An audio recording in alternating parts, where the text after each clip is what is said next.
Check, check, check. How we doing? We have audio. Do we have audio?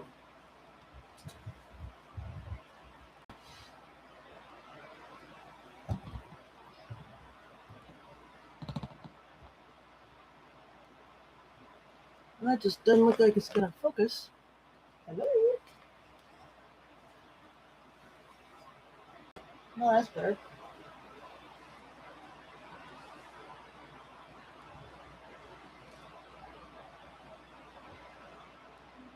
How we doing? How we doing? How we doing? Just want things to be right. Yes, well, time.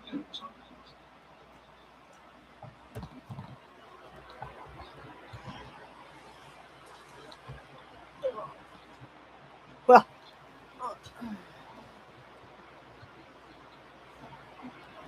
yeah.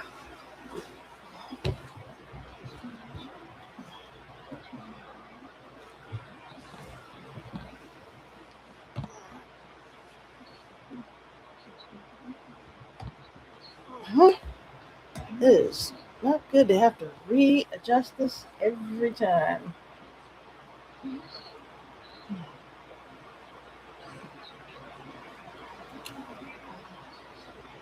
Oh, cables everywhere.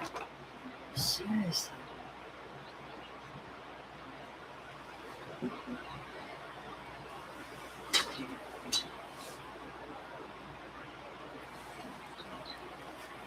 Hello.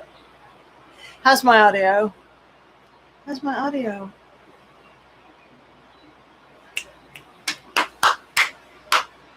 Clap on, clap off. Clap on, clap off. Hi, I'm Tinger Windom. Are we live? I don't go live very often. It's a lot of things I don't do very often. No.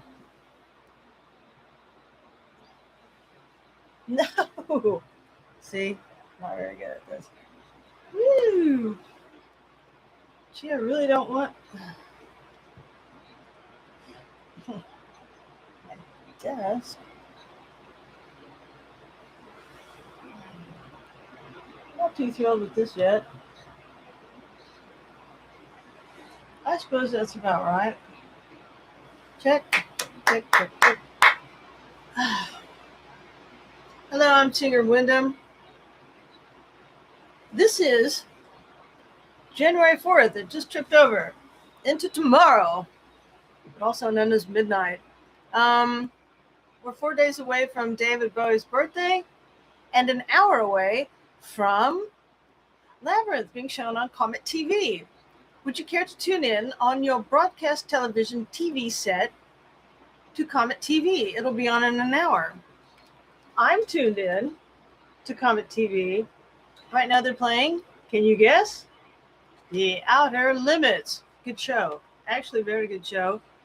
But right now it's commercials, and we'll have an hour of Outer Limits while hopefully populating the stream, as they call it. In other words, giving people a chance to tune in. My original scheduled event that I, punched in, when I went to go live, it didn't offer me the options of microphone and camera right here in YouTube that were actual and true. And then, so I punched the buttons anyway, and of course it was all wrong.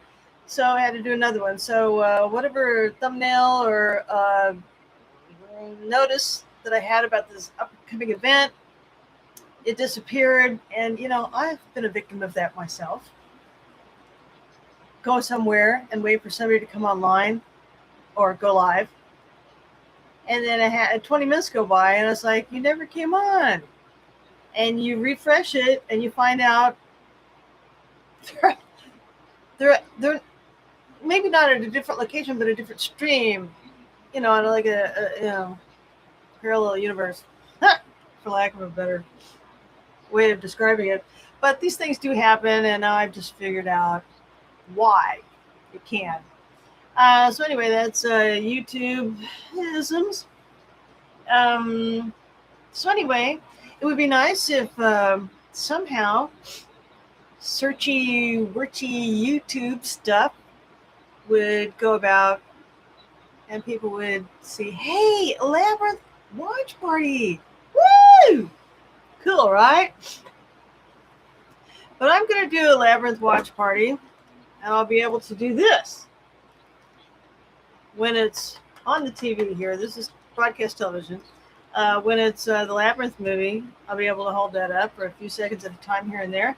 But what I really want to hold up is this. This is my book, Spock Shock. So that's a picture of me right there. I wrote this book. This is the first book I published on Amazon. There's a reason why it's the first book. The identity of Spock, as you can see on this side, why, my goodness, what is that? That's Jareth hair. Jareth hair. Notice the Jareth eyebrows. The Jareth hair. Oh my goodness, why, what's this?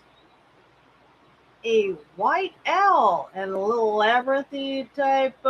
Here's the center of the labyrinth and the castle at the center of the labyrinth. Woo! Oh my God, it's Jareth. That's right.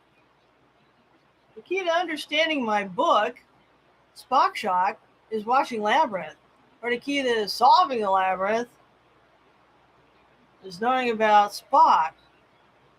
Bet you didn't know that, Labyrinth fans.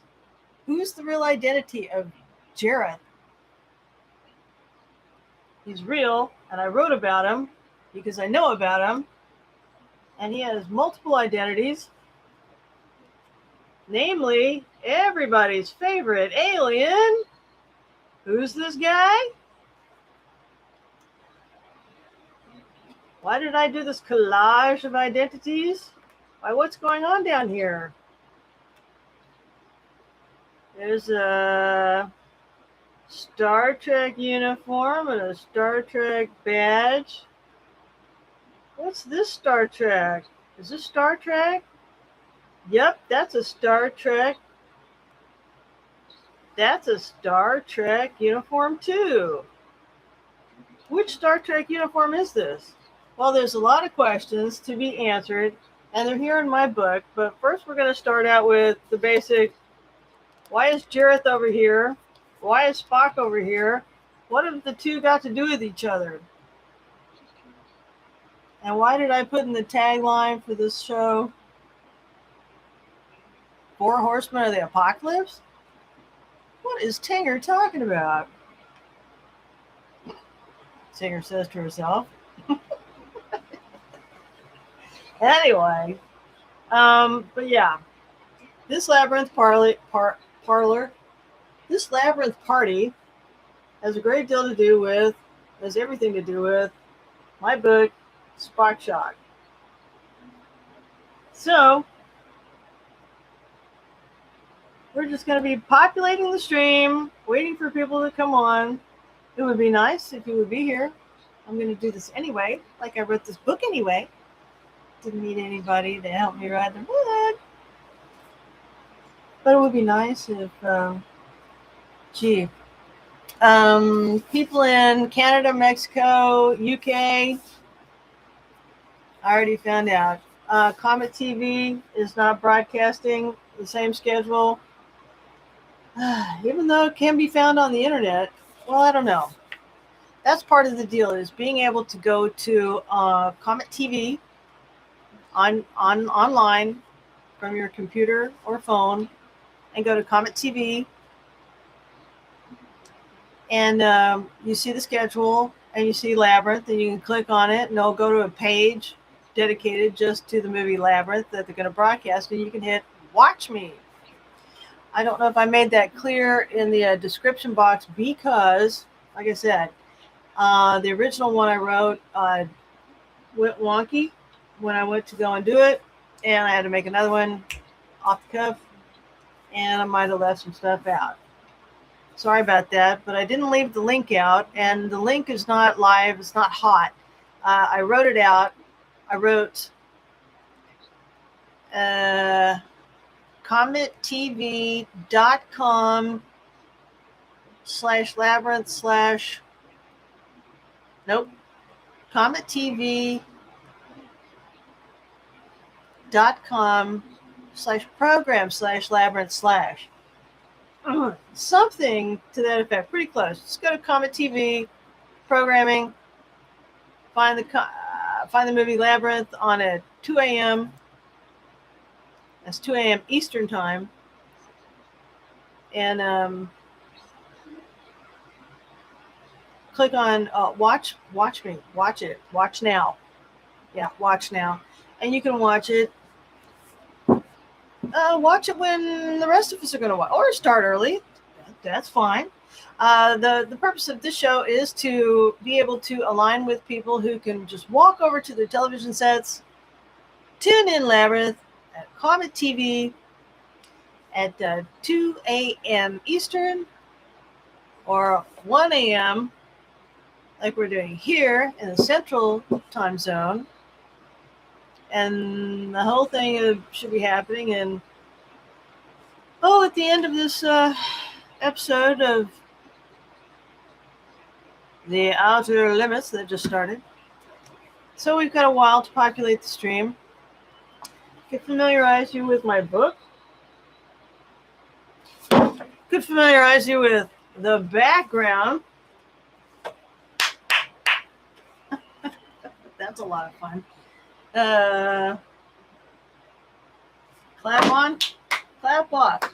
It's best. It's really great with music, but that's not really the point. The point is, you've heard of the 1111 Club? Hello, darlings. Hello, darlings. I know you're out there. I know you're out there. Come along and listen to. Come along and listen to what I've got to say. What I've got to say is messages. I have another camera. And I have an encoder. I haven't figured out how to work it all yet. It's not easy. But I've got another camera angle. I just can't show you right now. But this is the main one. This is camera A. Camera A, main camera A. And this is mainly what I want you to see. These are my messages. This is the 1111, the cult of 1111. I'm not really into cults. 1111 is not a cult. It's only a cult if you don't know what it means. I know exactly what it means. Anyway, so cult of 1111 mystified people. Be mystified no longer. We're going to start with the first horseman of the apocalypse, Spock, who is also Jareth from Labyrinth, and that's this guy, but he's also Spock. Labyrinth fans, surely you understand. David Bowie put on the guise of Jareth, and surely you noticed, darlings, that it's got eyebrows that are the same. They go the Vulcan eyebrows on both Jareth, Vulcan eyebrows on Jareth, and the Vulcan eyebrows on the Vulcan, of course. And that's not all. It doesn't stop there. Oh, I tear right into it. Name everything about him because I know him. Why do I know him? Because I know the movie Labyrinth. How do I know the movie Labyrinth? I lived it. I think there are a lot of girls that can say that. They might not have gotten as close to the castle at the center of the labyrinth as I did, but I did. And I met the goddamn Vulcan. It's a Vulcan at the center of the labyrinth. Jareth's a Vulcan. Anyway, He comes along later and wears another Federation uniform. You're going to have to read the book for that one. But anyway, so the movie Labyrinth, very important. What about the background? 11:11. I've got these time to do different things. Yeah. Well, we can do that.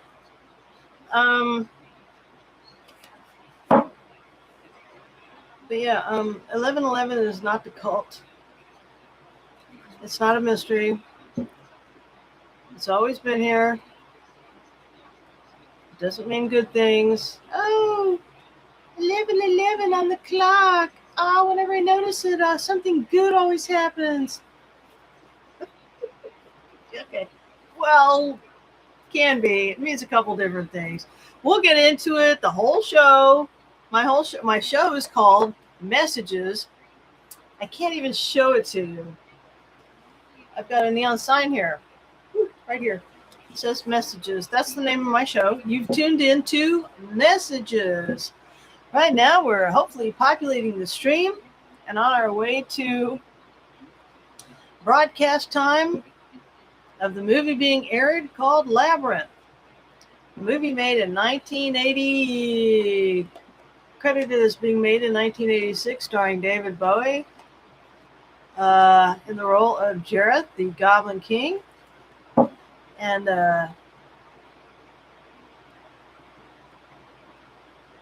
Jennifer Connelly as Sarah Brown or Sarah Williams. Anyway, I can't remember her last name too well. But yeah.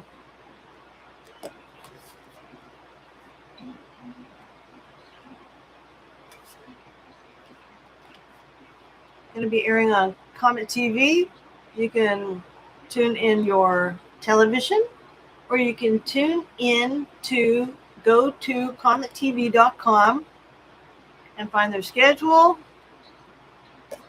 Scroll down, find Labyrinth, click on it, find the button that says watch now, and you can watch it on your computer or smartphone.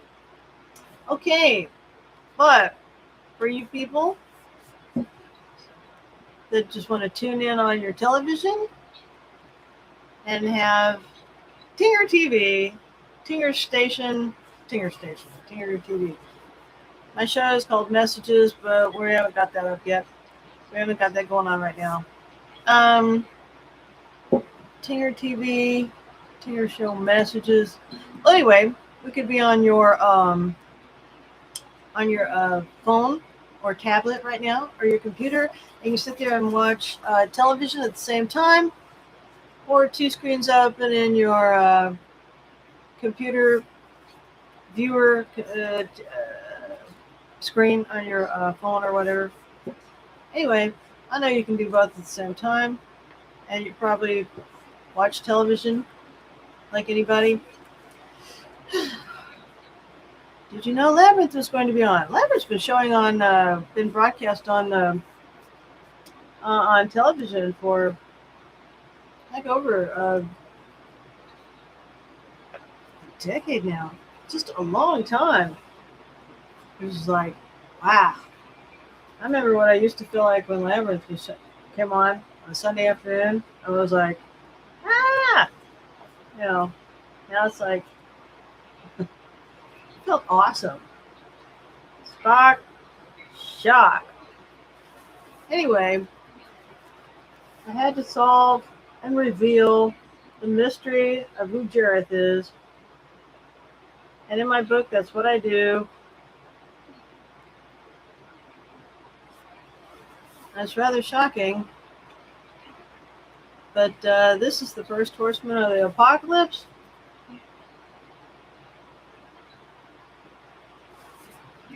And that's what I'll tell you. But I don't necessarily get to that until my next book. Oh, replete with Post-its. This is my next book. See, This is even they don't call it a rogues gallery, but anyway, this is the one you get when you order them, when you upload them to Amazon. But this is my second book. I really get into the Horsemen of the Apocalypse when I get into exposing the devil. But before the devil, we have Spock. Spock is Jareth. David Bowie is playing Jareth, who is Spock. And for those little golden nuggets of information, you're going to have to buy the book and read it. But I'm telling you here, but not necessarily in the book. So you're going to get information from me when you tune in live. The things I say that aren't necessarily in the book. And a lot of the things I say in the book, particularly one topic that I will only say in the book, that I won't talk about live. So in order to get the, well, I wouldn't say one without the other is wrong, so I won't.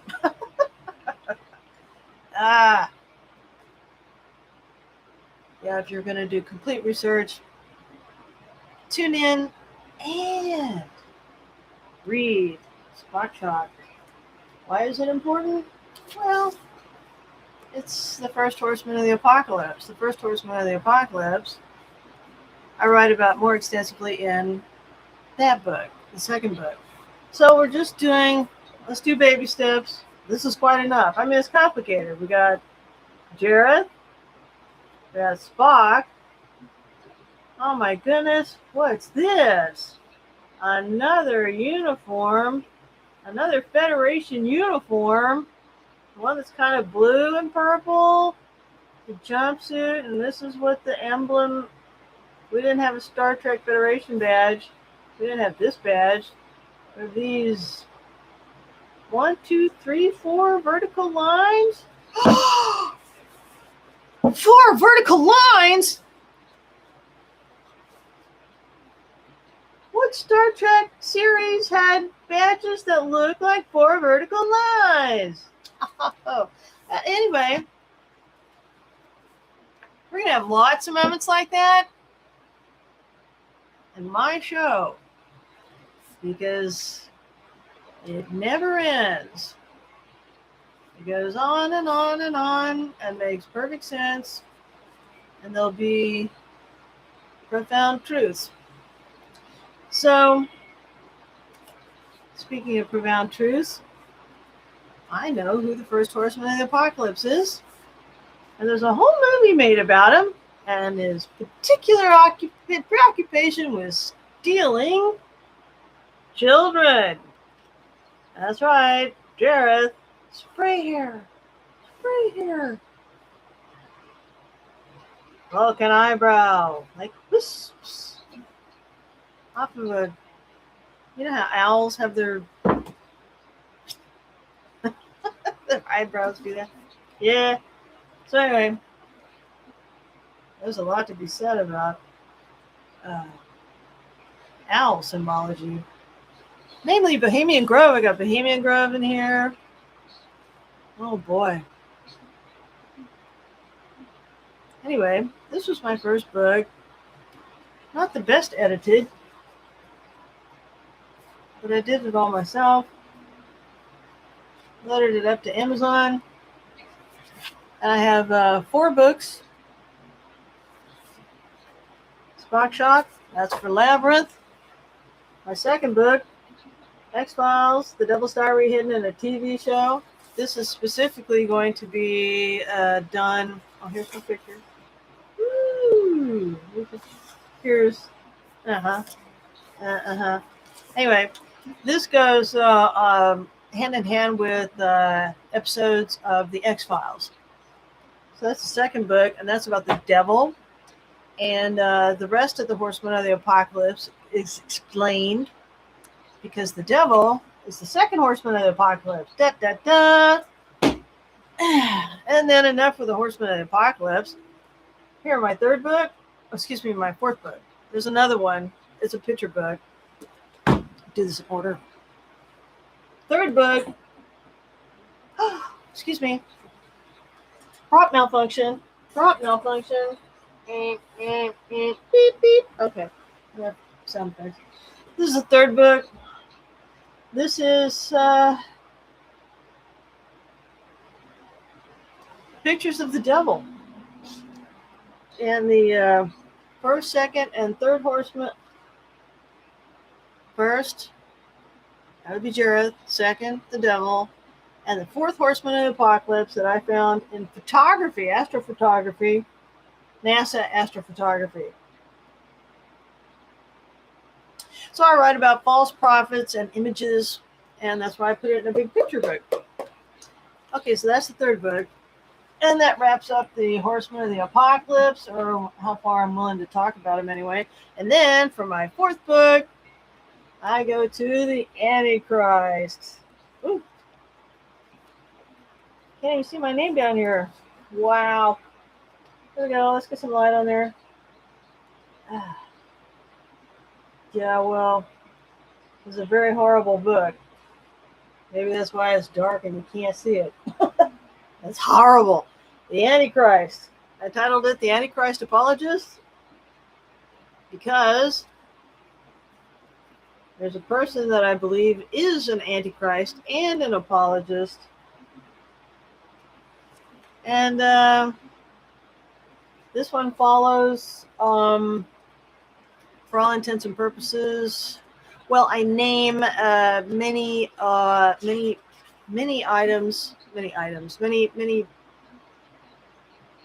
produced works in TVs, movies, rock and roll, and even opera that are specifically and exactly about the Antichrist, if not like a confession. And yes, I pick on one particular producer, writer, director of something that I will be watch partying with. And I'm not really ready to announce that yet. I think it's gotten kind of deep so far. But yeah, we go through the four horsemen of the apocalypse, the first one, the second, and fourth. And talk about false prophets here in a book, picture book. And then I go to the Antichrist. And then really, I don't talk about the third horseman of the apocalypse. And there are reasons. And I'll tell those later.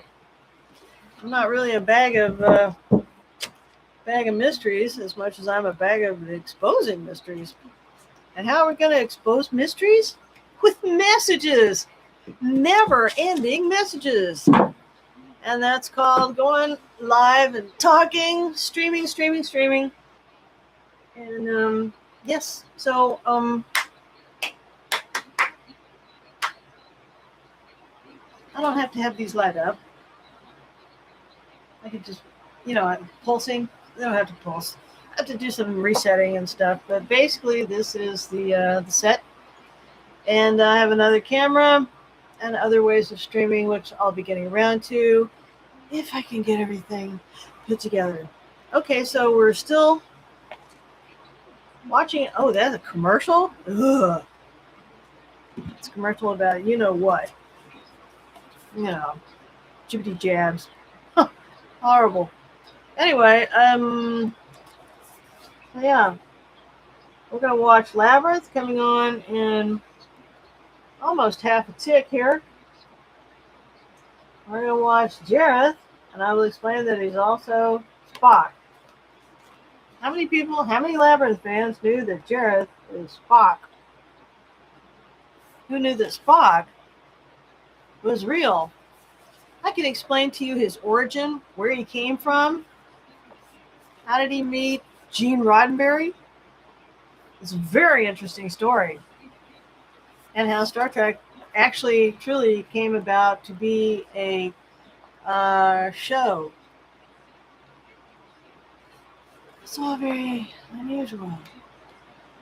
Desires and motives, mentality of a certain Vulcan.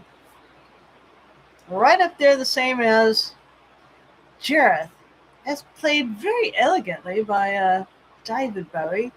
Lovely performance, lovely tights. Like anybody, love the tights, love the tights. Oh, you UKers, how are they going to watch this? Can't you go to Comet TV? Can't you? Can't you go to comettv.com?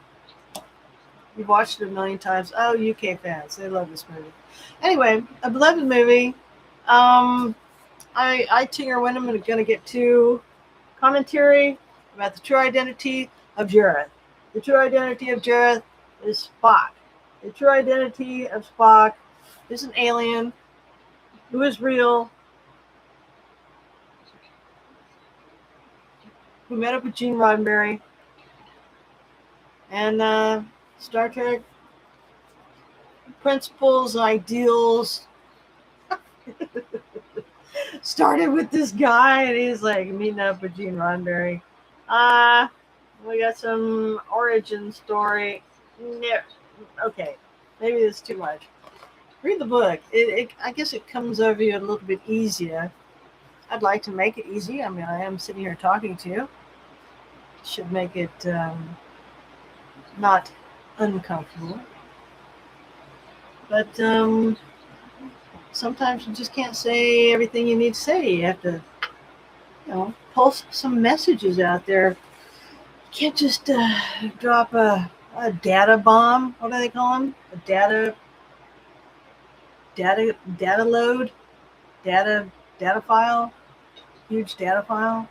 Anyway, what are you going to do with a huge data file? Hey, I could use a huge data file, but for the most part, what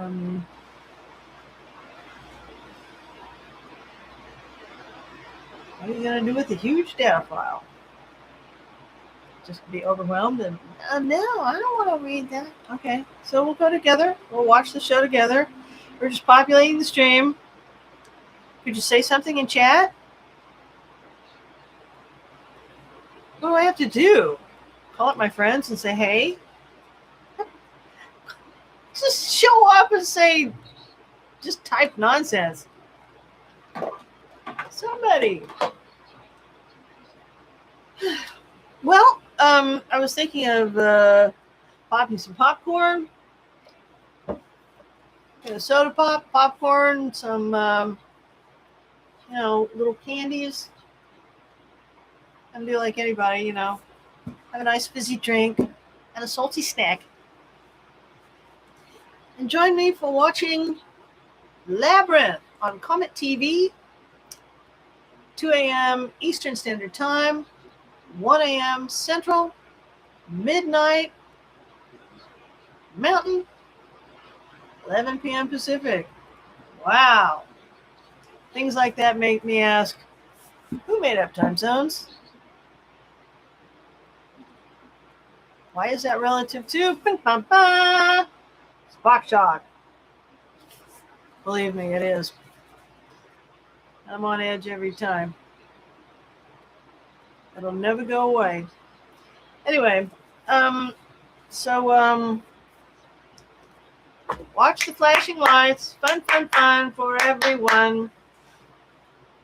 And I'm going to find my soda pop and salty drink. Salty drink? No. Fizzy drink, salty snack.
Are you okay? Check, check, check. You never know when it's going to be like, oh, we don't approve. Are you leaving? But I'm making popcorn. Show's on.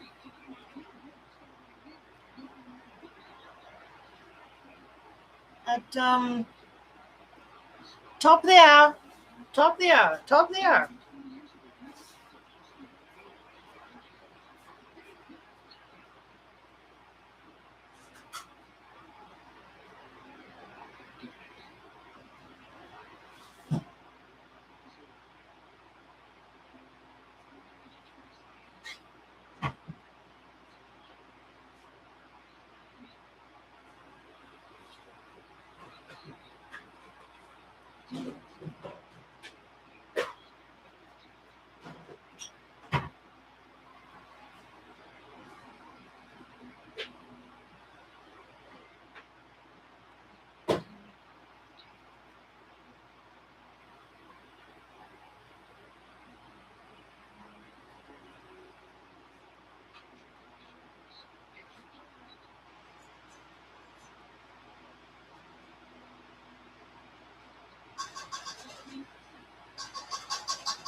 How you doing, everybody? See? I made popcorn. Do. It's not Garmonbosia. We'll find out about that later. Some of you might know. Speak amongst yourselves.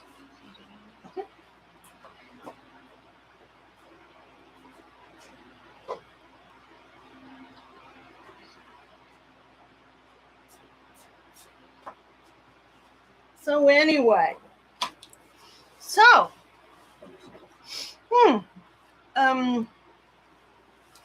I don't think I have anybody in the chat, any viewers. That's fine. I'm gonna go get them. I'll make a few invites, but I believe I'm streaming. How's my audio? Clap, clap, clap! Woo! I think my audio. Is there a way to?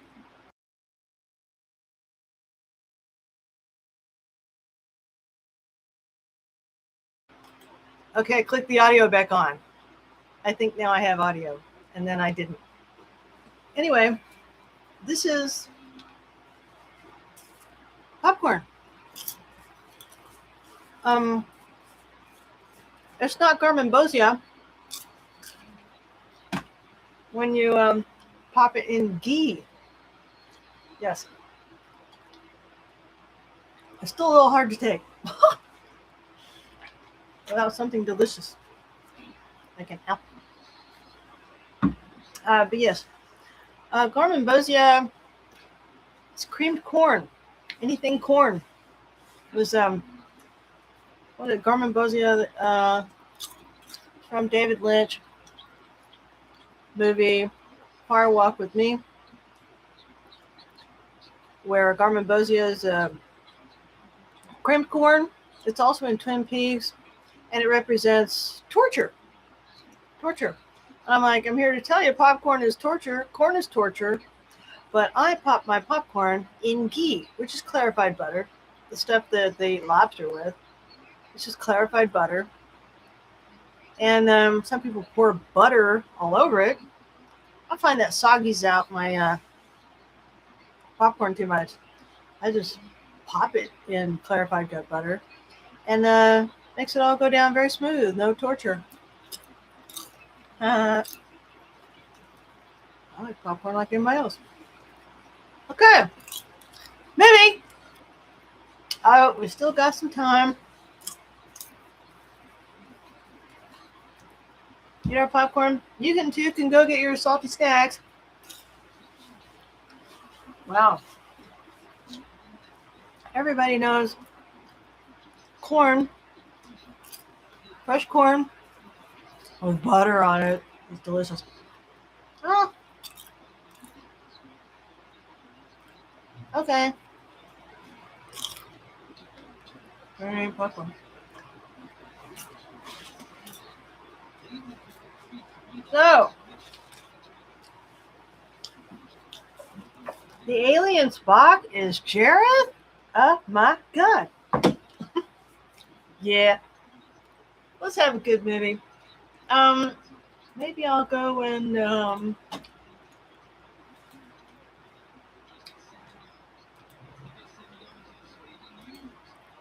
Let's see if I know what I'm doing.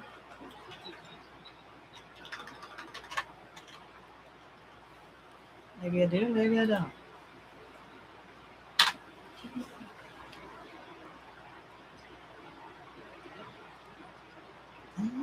Oh. Streaming. Wow, but everything else doesn't work because you're streaming? What's the rule here? Oh, I know where I should go.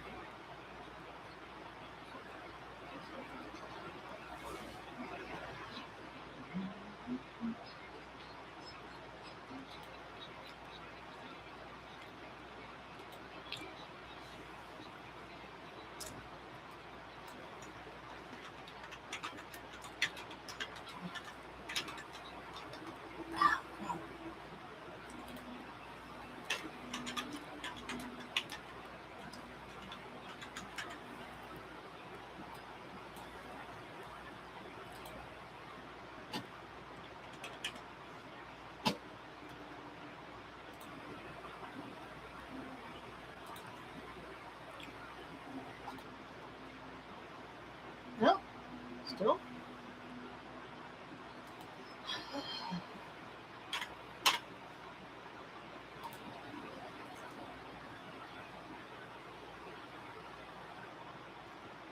SATURDAY. Night.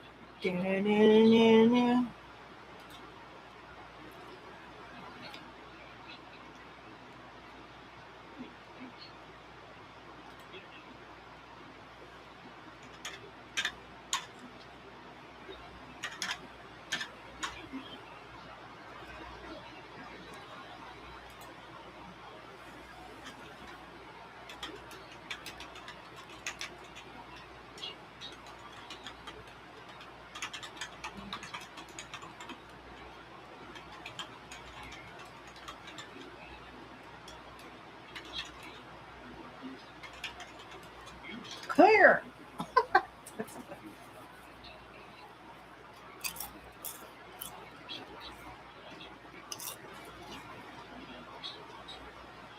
Free snacks. Watch party.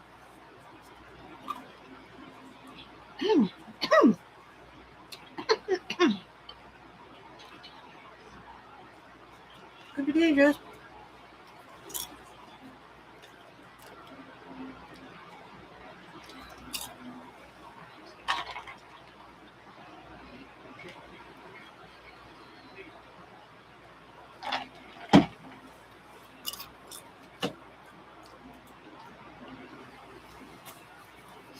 Well, we got a countdown to the beginning of the top of the movie. This is what's going on right now. Still Outer Limits. I don't know this episode.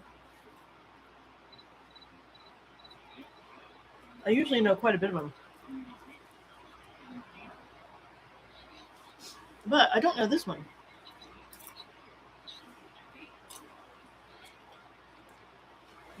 Some of them are so good. I really like the old ones. Are you tuning in now?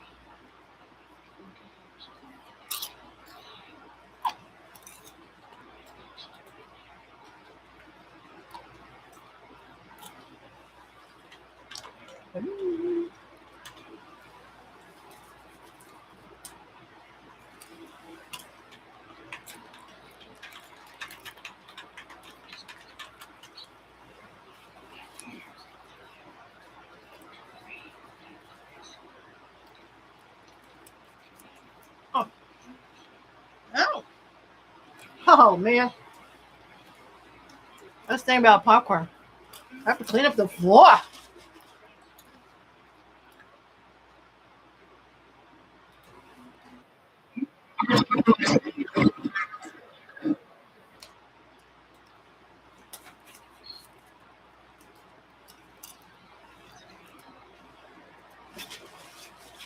Well, I just dated myself.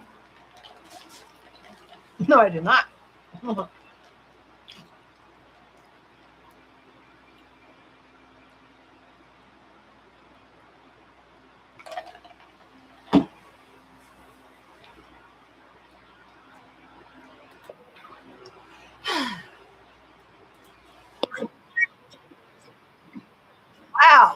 Uncontrollable X. Oh my God.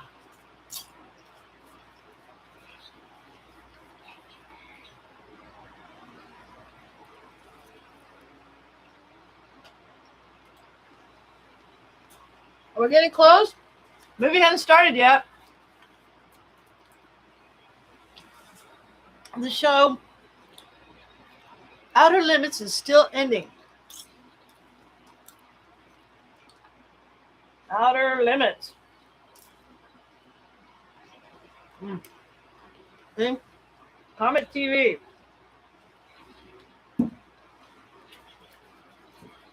See? Popcorn in a football-shaped bowl. Game days. Snacks on game days.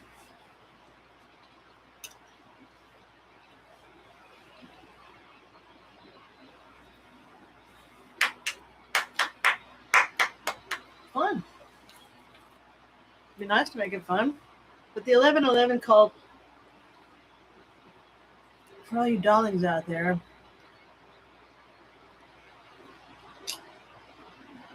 it's divine. It's a divine message. But it's not necessarily a good omen.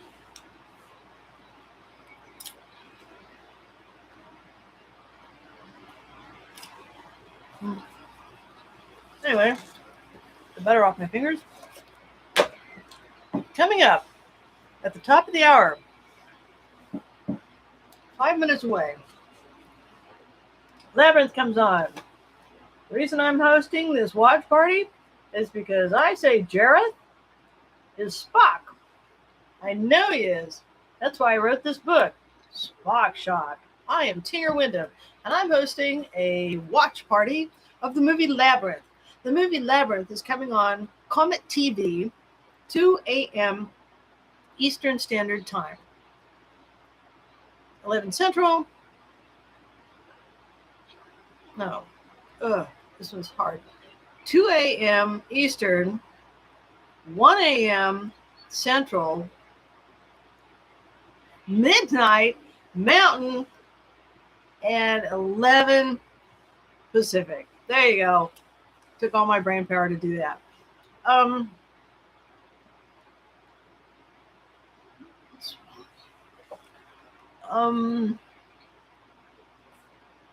Too bad, Mexico, Canada, UK. For broadcast TV tuning in simultaneously. But I do believe, or I know you can go to COMET TV, look at their broadcast schedule of events coming up, find Labyrinth, click on it. A whole page will be dedicated to it. And on that page, you will see a button that says Watch Now. You click on it and you can watch it like anytime. It'll just stream. And it's free. That's the thing about COMET TV.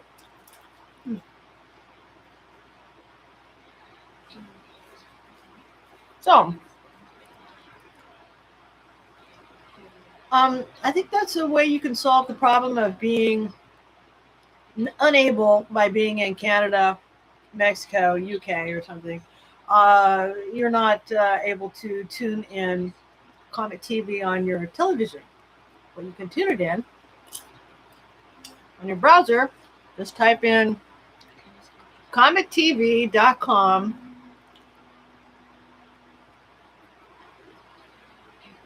I had it earlier. I've forgotten. Program/Labyrinth/ something like that.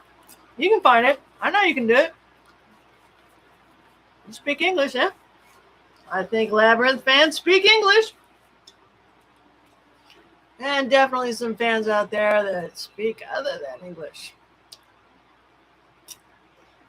So anyway, the movie Labyrinth about a girl who got robbed.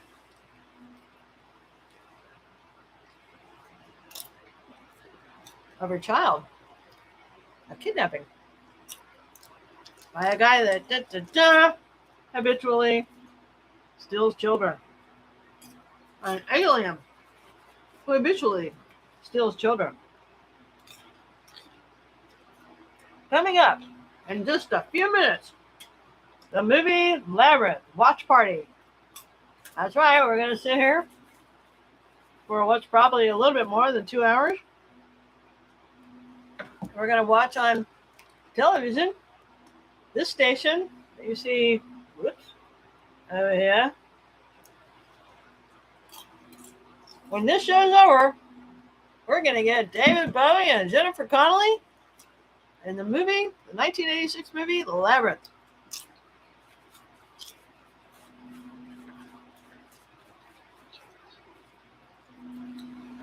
So get your salty snacks now.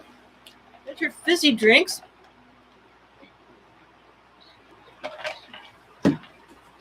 Party favors. And let's watch one of the best movies with a David Bowie soundtrack, no less. 4 tunes. I believe it's 4. Okay, let's count them. Underground. Chilly Down. When the World Falls Down. Uh-oh. Uh-oh. Uh-oh. Uh-oh. No more munching out. Time to play DJ. I did just say that.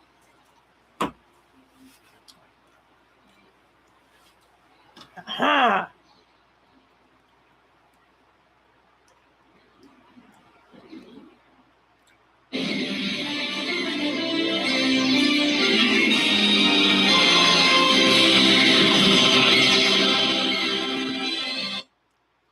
Okay.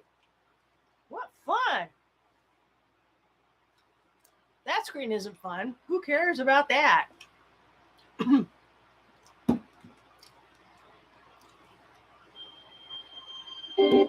Nobody cares about that either. Do-do-do, do-do-do. You can sing it. Pegasus. Oh, I'm sorry. I like the intro music. Everybody recognizes it. It goes pum. Nope, not yet.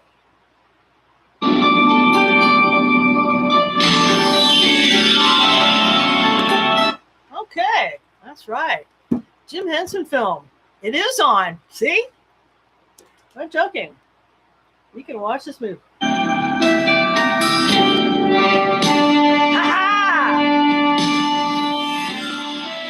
Do have to cut it out every once in a while. But that's okay. You know, and I know, and we all know it's on.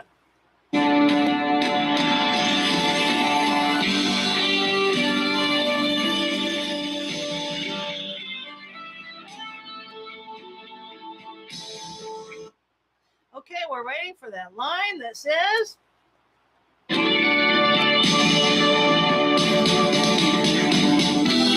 It's only forever. The answer to the labyrinth is at the beginning. Well, if you had tuned in, you'd know how to solve the labyrinth. First things first. David gives it away.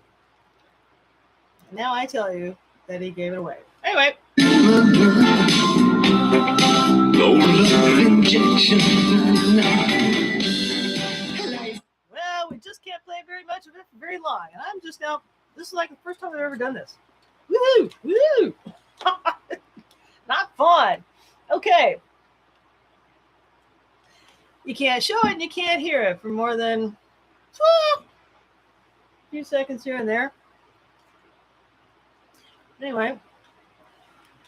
Back to Down in the Underground. Song number 1, song Underground. And then, I was trying to name, I thought there were 4 songs. Underground, Chilly Down, When the World Falls Down. Do we have enough of that? Theme. And, what's wrong with me? Oh, I Can't Live Within You. Hello.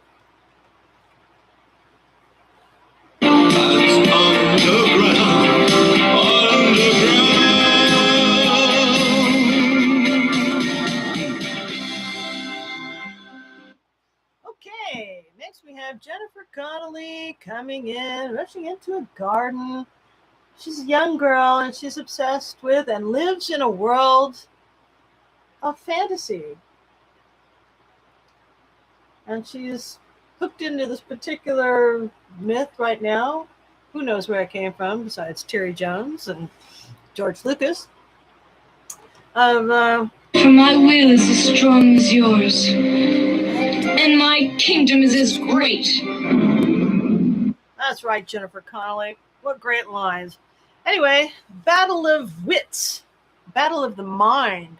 It's the battle of the ownership of the mind. Of what happens to every young person is developing their own way of life, their own way of mind, their own thoughts, their own thinking. And how do you get there? How do you... Uh-oh, here's a song. Oh no, Mon! I don't believe it! It's 7 o'clock! Come on! Song time. Oh, owl. Woo, owl themes. No one can blame you for eating popcorn and talking and singing at the same time.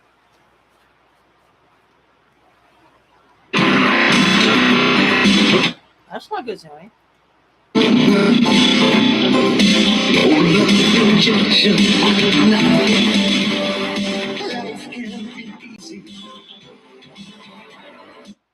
Not always swell. Are you tuning in? I'll never know unless you get in the chat and say, hi, we've tuned in. We've tuned into you too. Come on, hey. Come on, man. I'm a YouTuber. I talk a lot. Let's go watch Labyrinth. But stop eating popcorn. Got to manage this. Come on, not the dog. Come on, into the Mother. garage. Oh. Go on, Merlin, go into the garage. Marilyn has to go into the garage. And we see she has a bunch of teen angst, difficulty of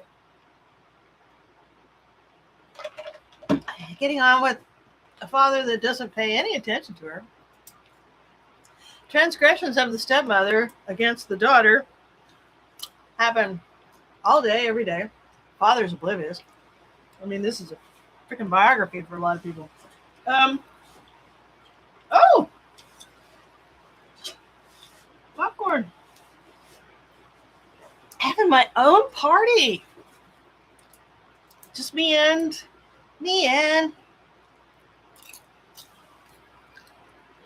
Mr. Spock. Mr. Spock, Mr. Spock, Mr. Spock now. This remote's going to get butter all over it. I have fought my way here to the castle, beyond the Goblin City,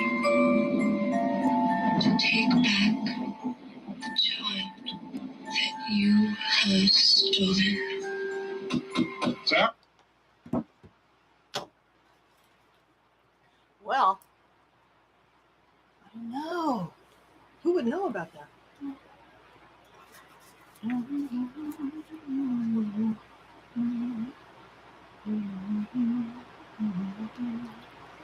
Okay. So, this poor girl, she's prone to fantasy and living in her own mind. But it's also a true story of what happened to a real girl. Affected by an alien whose identity is well known. Famous in a television show in the mid to late 60s called Star Trek. Jareth is an alien named Spock. Anyway, then they also made a movie about it. For himself, and the young girl was practically a slave. But what no one knew was that the king of the goblins had fallen in love with the girl, and he had given her certain power. In love with the alien Spock, who they think is Jareth. She thinks it's Jareth. People think it's Jareth. Jareth is Spock. So we got this alien named Spock who's in love with the girl, the young girl, and the girl finds out, solves this little labyrinth, finds out his real identity. He's a Vulcan. He's an alien. And what girl would find that out? So anyway, take my word for it. I know. Into a goblin. And so the girl suffered in silence until one night, when she was tired from a day of babysitting and housework, and she could take it no longer. Have fun. We're going to get a scene coming up where Jareth, David Bowie's Jareth, bursts in through the window, and after the baby's gone, and he appears to her in this scene. She's in that bedroom, and it reminds me of a lyric from the song "Baby, Don't Fear the Reaper," and the wind blew back, or the curtains blew back, and then he appeared, and the curtains blew back, and then he appeared. Come on, baby, don't be afraid. Take me like we are. Come on, And the curtains blew back, and then he appeared. And wow, it's like, who's mugging who? Mugging the floor with popcorn. Okay. Oh. She's got to get her wish right. The movie makes a point of like, she says the magic words and the baby gets taken because it's her wish. But in actuality, in truth, in fact, Jareth, aka Spock, steals babies, and they just George Lucas, Terry Jones wanted to make a movie, and they had to make it, you got to hand it to the Muppets. Beautiful, easy, bloodless way of making a movie and making a point, and not making it to where Jareth is he's just doing his job. You asked him to come. I'm like, okay, so in the script, in the movie, Toby? It's like she asked him to come and take the baby, and now she's like, where's Toby, the baby? It's like, Toby's gone. You all right? Toby's gone. Toby's gone. And now her world is turned upside down. It's all gone to shit. Toby, her little brother's gone. And the goblins that are just on the other side of the wall, every wall, they were there the whole time to hear.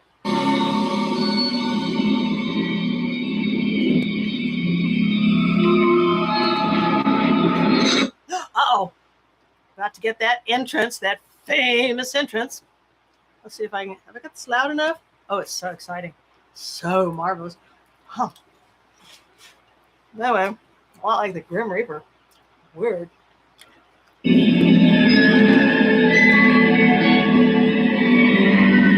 Toby's gone! He done come and stole that baby. She ain't never said nothing about like, please come and take it. I promise you. It's not like something he has to get taken away. All you want to do is keep it, develop it. So he's a thief. And that's the Uh-oh. The owl is beckoning at the door. We're almost there.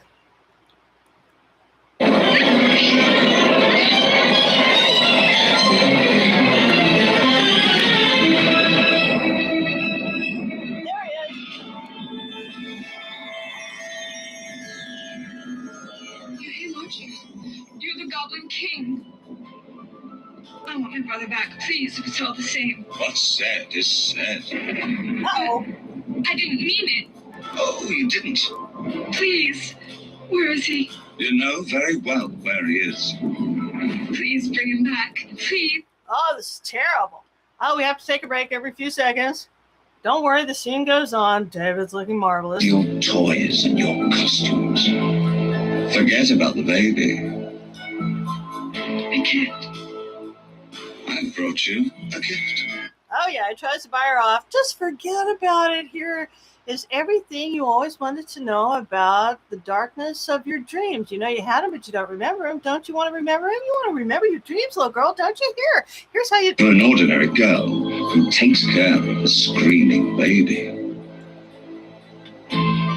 Do you want it? Then forget the baby. I can't. It is that I don't appreciate what you're trying to do for me. Sarah, don't defy me. And throws a snake at her. Ah, yes. Very important thing. Don't defy me. Aha! And all goblins laugh at her. Okay, but anyway, she's forthwith and wants her baby. You're no match for me, Sarah. No. But I have to have my brother back. He's there, in my castle.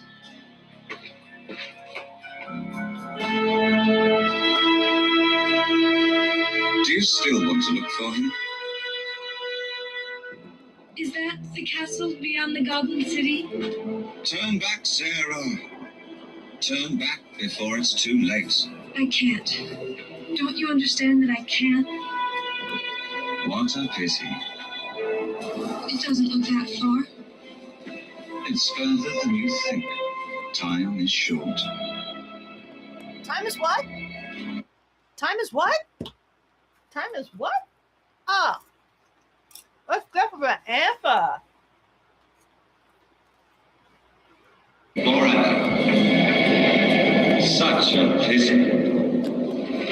Alright, I just told you have 13 hours in which to solve the labyrinth before your baby brother becomes one of us forever. Such a pity.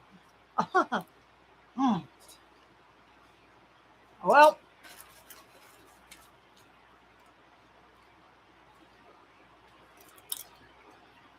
okay. Commercial. It's just commercial.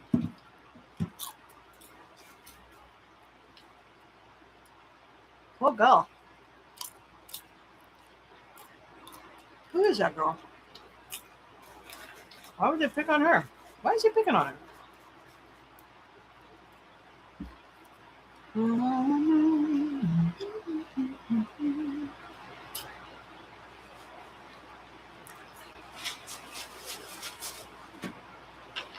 Commentary?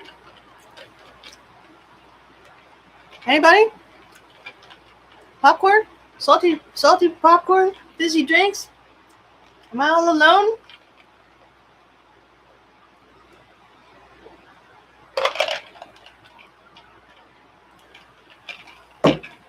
Oh well. I guess I am.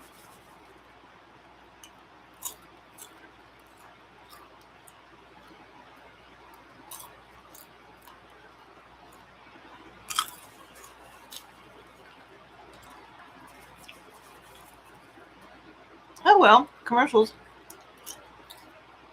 Get up, go do whatever. Still early.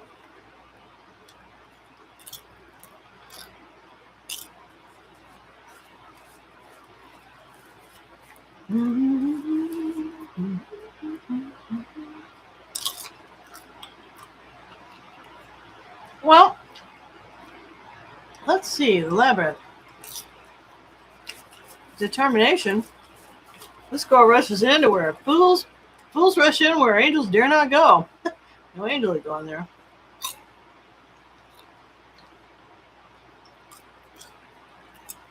Apparently a worm lives in there. Some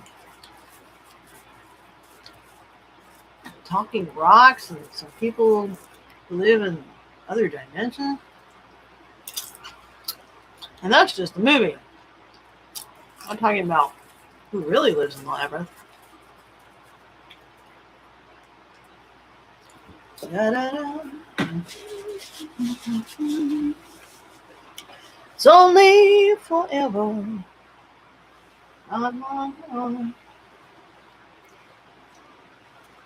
Lost and lonely. That's underground. Underground.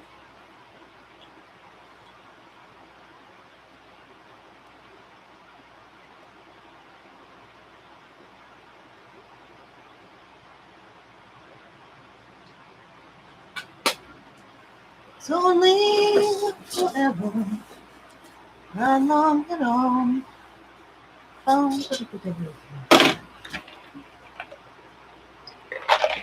let you know when it's back on, but you know how commercials are.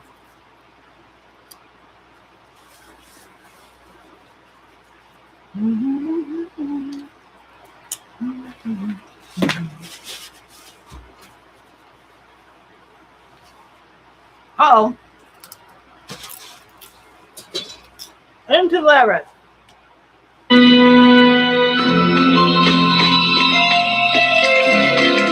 Here's some information for you. Excuse me? That's Hoggle. Excuse me. Oh, it's you. Excuse me, but Hoggle is the Antichrist. oh, how sweet.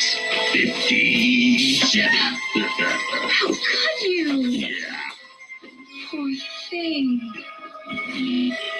Oh. Get confused why I'm pointing. But yeah. Her first little helper she meets is Hoggle. Hoggle, a dwarf, shrunken, shriveled runt with mottled skin. What of these traits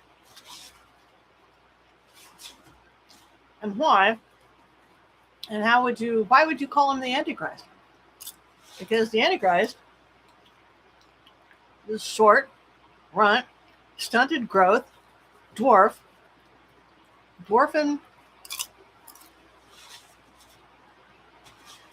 guy with skin problems. All very bad and bloody later. Much more later.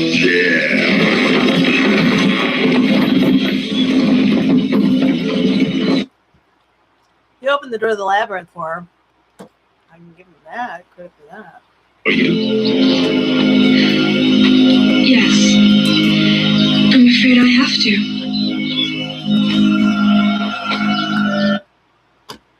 So you're not really going in there, are you?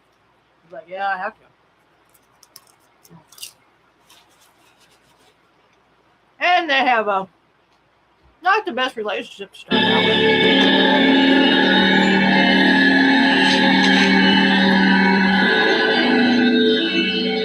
Josie in it.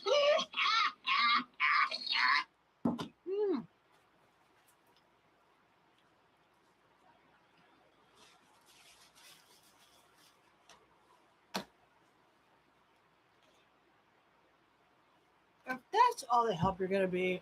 Me? I wouldn't go either way. If that's all the help you're going to be, you can just leave. You know your problem. You take too many things for granted. She's a young girl. God. Judgment heaped upon this girl for acting like a young girl. Oh well.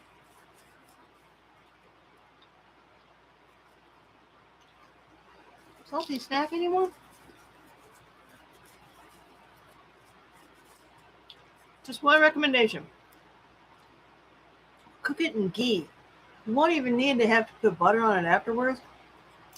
You won't get any indigestion because it's sliding down your gullet smooth along a butter highway.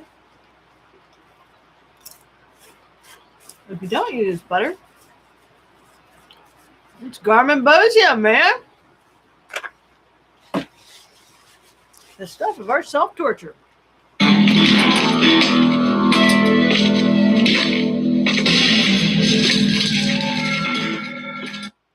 Discovering the labyrinth. It's endless ways. Until she just learns to kind of stop and look around, take some inventory, man. Who does that? That's a life lesson. It doesn't. Maybe I'm just taking it for granted that it does.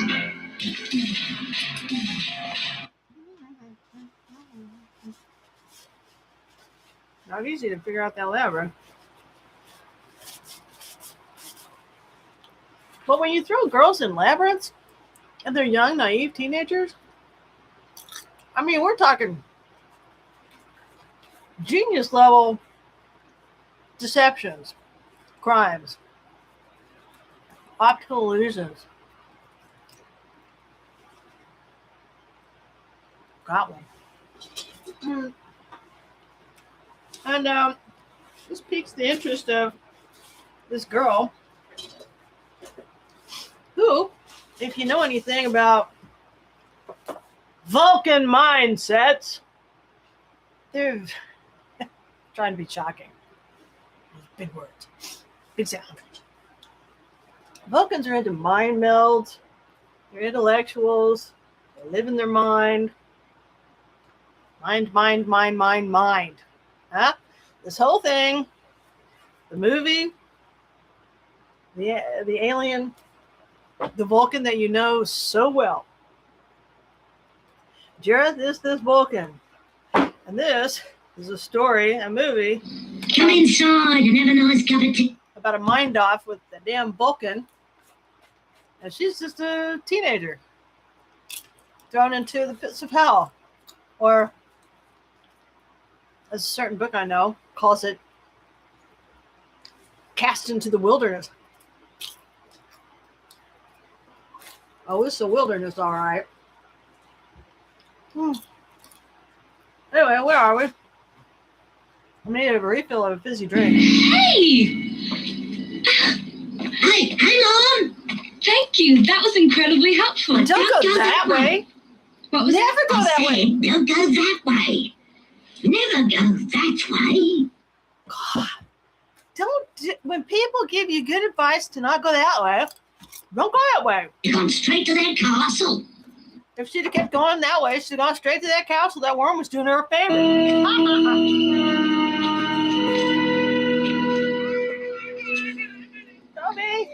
Toby. Oh! Maybe it's 5 songs. Okay. This song here is You Remind Me of the Babe. You remind me of the babe. Babe with Pharaoh. What Pharaoh? Pharaoh voodoo, hoodoo, you do. Do I remind me? I saw my baby. I remind me of baby gone.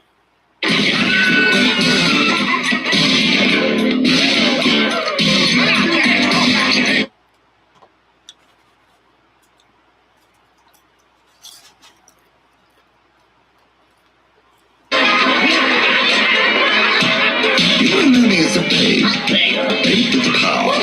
Power of voodoo. Remind me of the babe. A goblin babe. I found my baby. Trying hard as baby try. I saw my baby. Trying hard as babe could cry. What could I do? My baby's love had gone and left my baby blue. What kind of magic spell to use? Slime and snails, or puppy tails. And baby says, dance magic. Okay, the song's by David Bowie, without looking them up. Underground. Dance, magic dance, chilly down as the world falls down, and I can't live within you, or just within you. That's 5 songs. I was wrong. I said 4 earlier. It's 5. A David Bowie soundtrack. 5 songs. Amazing.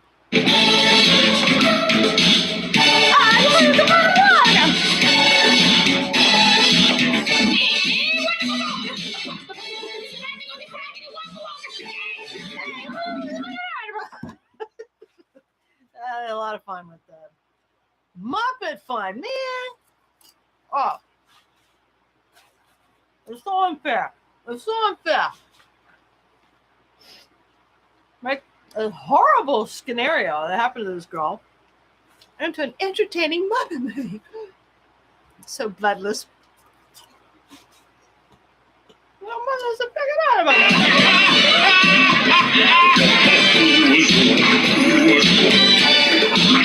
I saw my baby trying hard as babe could try.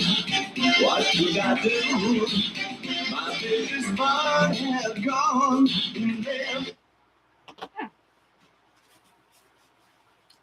God, so hard.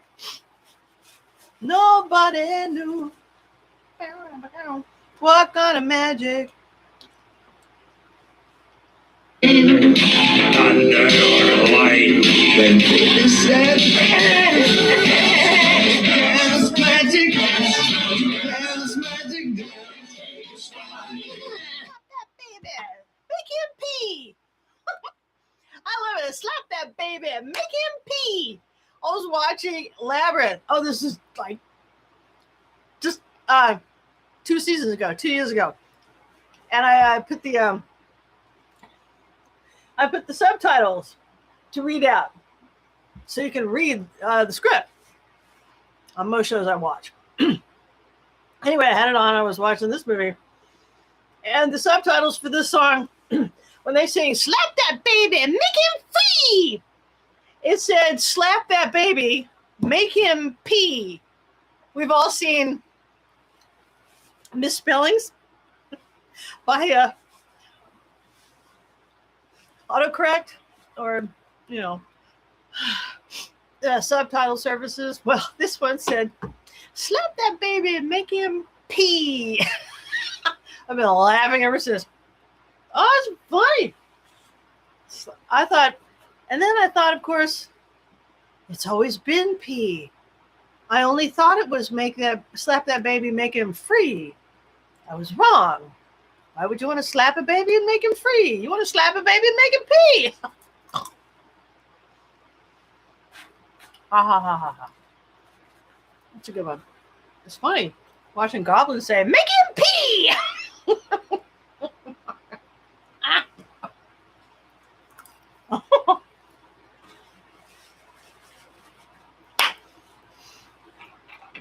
Drink refill. Slap that baby, make him pee.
Baby says, "Dance, magic dance, magic dance, magic dance. Make him pee. Jump, jump, magic jump." Commercial. Commercial.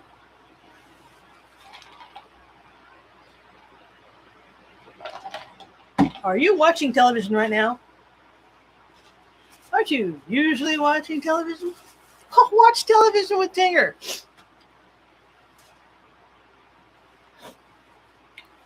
Excuse me.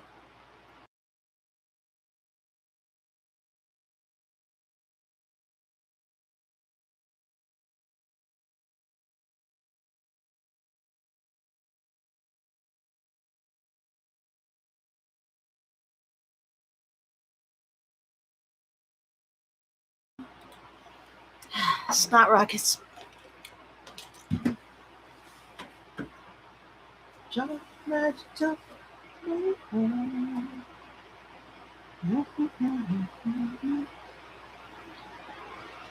Stop that baby and make him pee. I swear I can't stop. That's funny.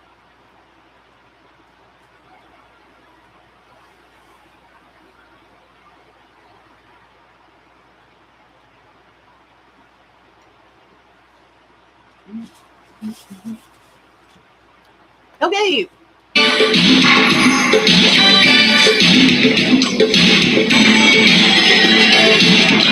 All right, here comes the double door guards and the dead end.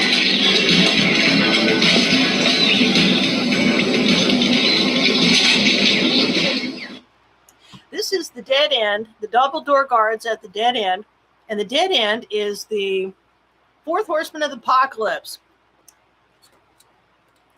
But that's only half of it. This was a dead end a minute ago. No, that's the dead end behind you.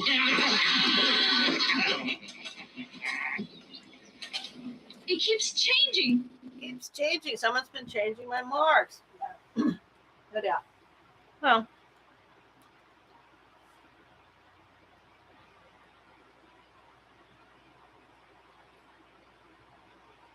Anyway, they goad her into thinking she's smart. Not. We don't know, but they do. Oh, then I'll ask them. No, you can't ask us. You can only ask one of us. It's in the rules. And I should warn you that one of us always tells the truth and one of us always lies. That's a rule too. He always lies. I do not. Remember this from a Star Trek episode? Muds, I'm Mud, or Mud's Women. I think it's I'm Mud.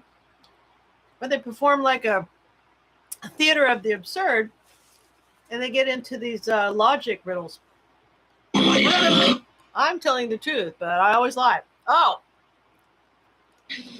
The other door leads to the castle, and this door leads to certain death. Oh. How do you know? He could be telling the truth. But then you wouldn't be.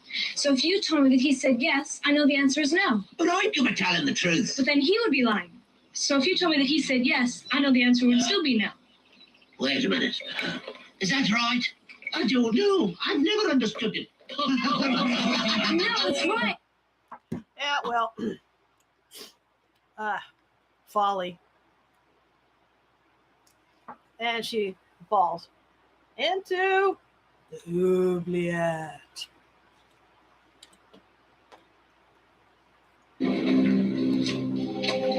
She's in the oubliette. Shut up. You should not have gotten us far. Look at that. They cut the helping hands where she falls down a shaft of hands. Cut! They cut it! To lead her back to the beginning, she'll soon give up when she realizes she has to start all over again. Well, love.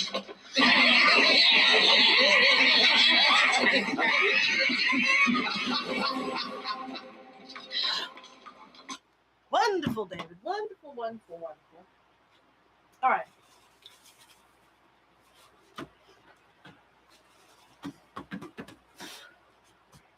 Are you having a good time?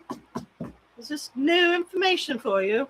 It doesn't change anything. There ain't no doors, only the hole. This is a new... Yes. The Antichrist shows up again. Tells her how to get in and out of doors. Makes doors. Ugh. So anyway, I have a weakness. Obviously, it's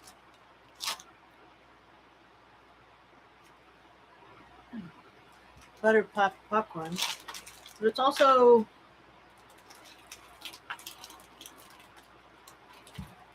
one of these. It's red. I can't have any teeth left in my mouth.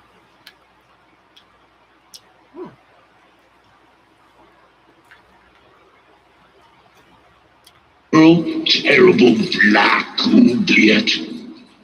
You like jewelry, don't you? Why? If you help me solve the labyrinth, I'll give you this. Oh, I wouldn't ask him. Yeah.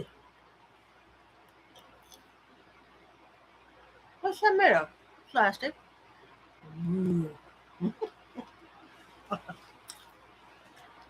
Yes, well, that's what would make it a particularly nice gesture on your part. No. I'll tell you what. If you won't take me to the center, take me as far as you can, and then I'll do it on my own. Who needs that anyway? Plastic? Whoa. I don't promise nothing, but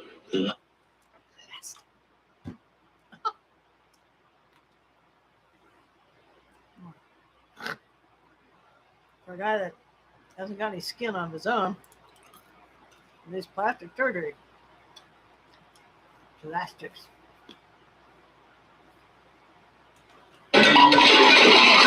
damn. Room closet. Oh, can't be right all the time, can we? Ah, this is it. Come on. Oh. Okay, so Sarah goes off with the Antichrist, who is inside the labyrinth made by the first Horseman of the Apocalypse, Jareth / Spock, who habitually steals babies. Not just from her, females in general. She's just the one that did something about it. And her tale, so legendary and remarkable, that between George Lucas and Terry Gilliam, or Terry Jones, whoops, wrong Terry. What a movie about. You think Spock had manipulated Gene Roddenberry into developing Star Trek? Might have something to do with that?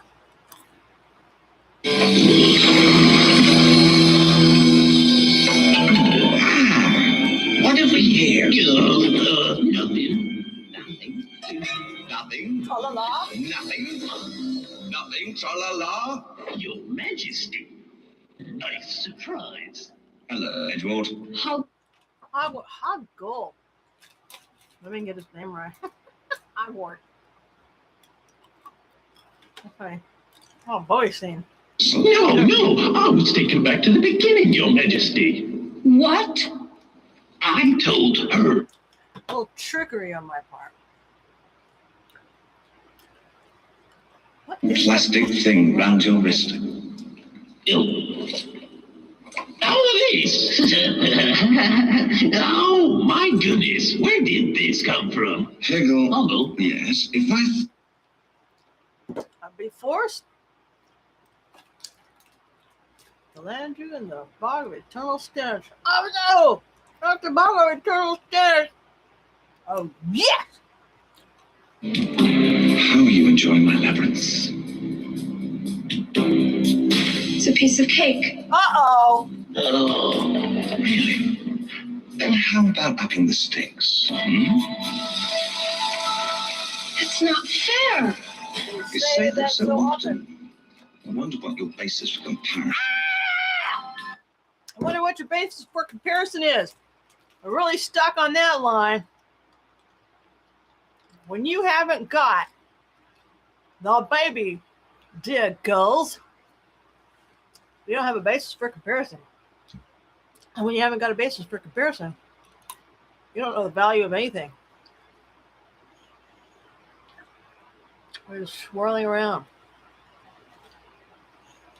You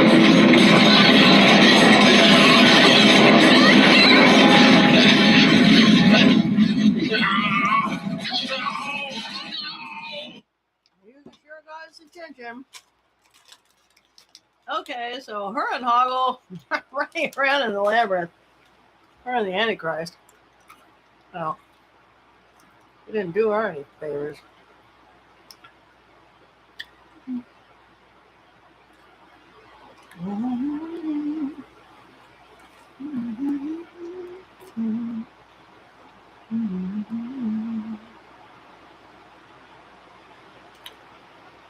Oh, this is what we need. Follow me. How can I trust you now that I know you were taking me back?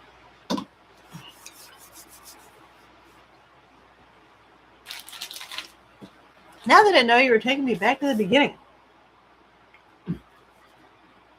We haven't really gotten into Jareth yet. But we do know he has a labyrinth, an owl, a spray hair, It's a commercial. How's everybody doing? You really do have to start out with salty snacks and fizzy drinks. Helps make a show go by. After all, it's free on TV. Whee! Make fun time of it, folks. Make a good time. Make a good time. You go to a movie theater? What for? I went to a movie theater. I guess might be 3 years. And even then, I was like,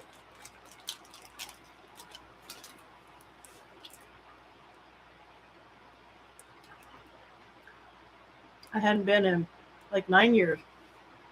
I don't know what for. Well, habit. Need to get out of the house.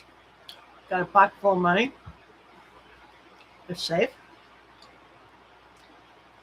Oh.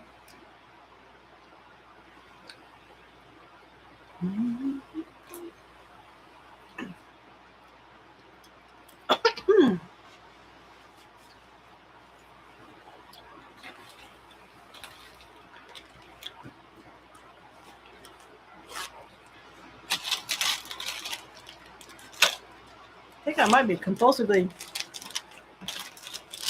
munching down on popcorn. On pop candy.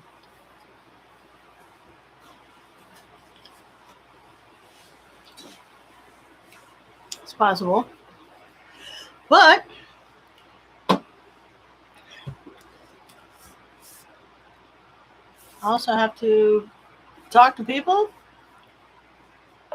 every other break or so and catch them up. What are we doing? We're watching the movie Labyrinth. Written by Terry Jones and George Lucas. I don't think George Lucas is credited as a writer, but is certainly credited. And you know George Lucas from, of course, Star Wars.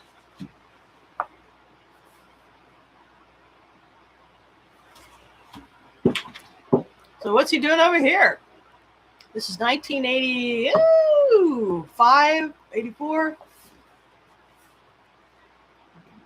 Well, I'm telling you, as a solver of the labyrinth, and I told you the answers at the beginning, and as they happen, when they're mentioned. Anyway, so yes, I have solved the labyrinth. And having done so, I had a confrontation with Mr. Labyrinth himself. And his identity is this cat right here. That Vulcan you all know so well. Spock. Spock Shock. So here's Jareth. But here, in addition to the Vulcan science officer, Star Trek Federation badge, there's another Federation uniform right here. It's not the best artwork, but it's there. So when you read this book, you can find out his other identity. So in addition to Spock, Jareth, there's another one right here. And when you read this book, I will give you this show. This edition of Star Trek will actually tell you the real name and identity of this person. He's real. He's, I guess you could call him superhuman or non-human. He's an alien. But real encounters with an alien. And you come up with a story, or if you observe the real encounters of an alien's interaction with human girl victims, you might write a story called Labyrinth. You know, It was fun. It was fun while it lasted. Oh, and she came out unharmed. She's fine. Let's write a movie about her. Maybe she didn't, At the time, they didn't know how it would turn out. Because the Labyrinth didn't end until winter of 1989. You should know. But this movie came out in 86. What? Anyway, oh, here we go. Now she's taunting the Antichrist. There's the castle. Which way should we try? There's my rightful property. It's not fair. They have cut this movie. I can't believe it. They cut the helping hands. That was just rude. It's just suddenly they go from the double door knockers into the oubliette. I'm like, no, they cut it. So if they're cutting it then they cut.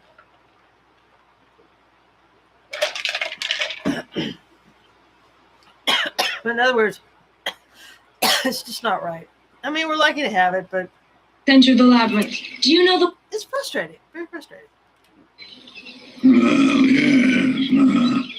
You want to get to the castle, huh? How's that for brain power, huh? How's that for brain power? Funny. The way forward is sometimes the way back. Aye, will you listen to this crap? Will you please be quiet? I hope you're watching. It's fun. It's some great Jim Henson voices. What are you even listening to that? That's so stimulating to your head. Yeah. Often, young lady, it seems like we're not getting anywhere, when in fact, We are. we are. I'm certainly not getting anywhere at the moment. Join the club. I think that's your lot. Okay, time to move on. I think that's your luck. How's that for brain power?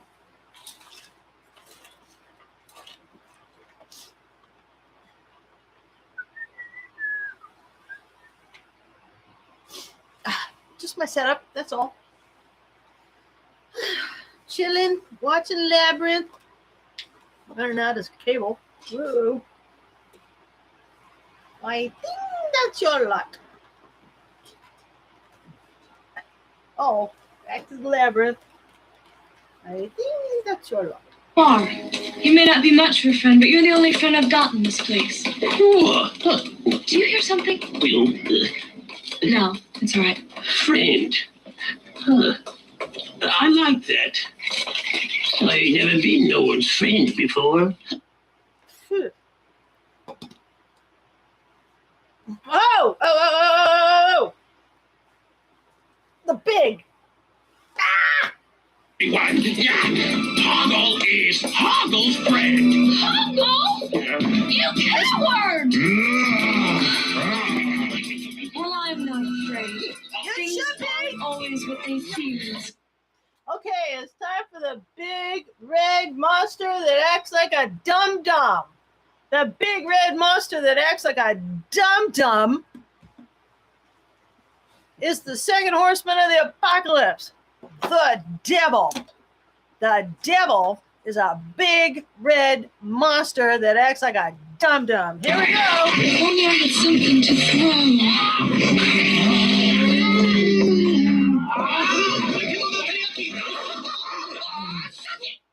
He's in charge of the rocks. Go figure. Anyway, get the big red dum-dum monster.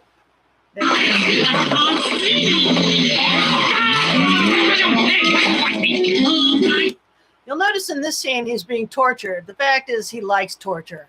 He's a masochist.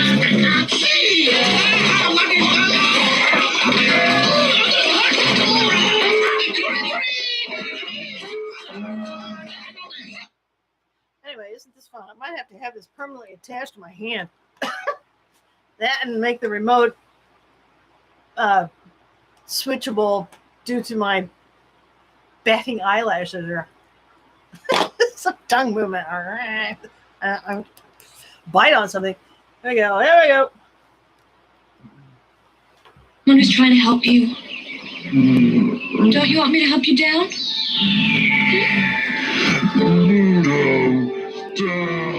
The big red monster with the name of a dum-dum.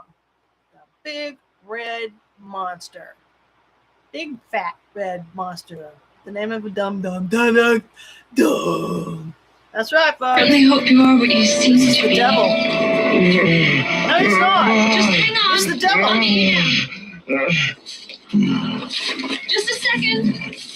Oh, I'm sorry. Oh. Anyway, so isn't this nice? Her first friend, her first companion she runs across in the labyrinth is the Antichrist, and that's Hoggle. The second one is Ludo, the big red dum-dum. Now this is the devil. This is a horseman of the apocalypse, the red one, of course. The second horseman of the apocalypse. The Antichrist is not one of the horsemen of the apocalypse. But it's not like he isn't a thing. Now wait. Just a second. I want to ask you something, Ludo. I have to get to the castle at the center of the labyrinth. Do you know the way?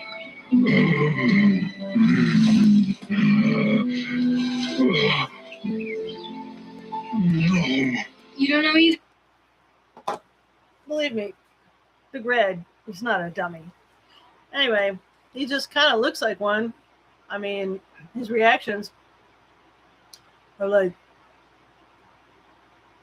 you know, he drifts off, doesn't really look at you in the eye, unless of course all that changes due to who you might be to him. But on a superficial level, just to look at him amongst people, you'd write him off. I can't understand you. What were you saying?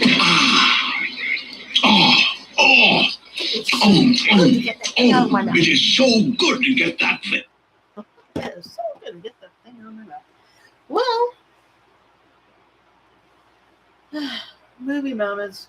We have to wait for them to go by before we can get back into it.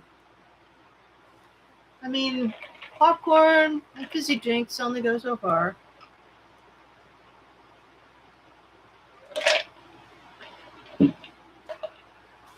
And they get boring. Yeah.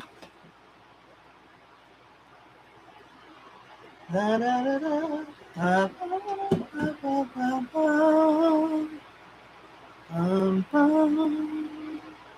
Da, da, da, da. Da, da, da, da. Da, da, da, da, da. It's only forever, not long at all. Dum, ba, da, ba, da, ba, dum. Lost and lonely, that's underground, underground.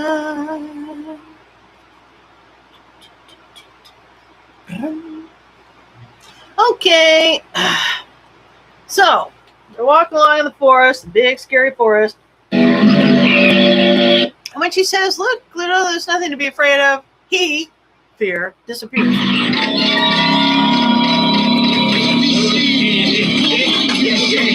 Anyway, we might have missed it, but that's her line. "Look, Ludo, there's nothing to be afraid of," and then he drops away. Why do you think he drops away when she says there's nothing to be afraid of? Because he is fear. And when she says there's nothing to be afraid of, he, being fear, disappears. And not very subtle. I mean, that was pretty obvious to me. Oh, we didn't miss it. Ah.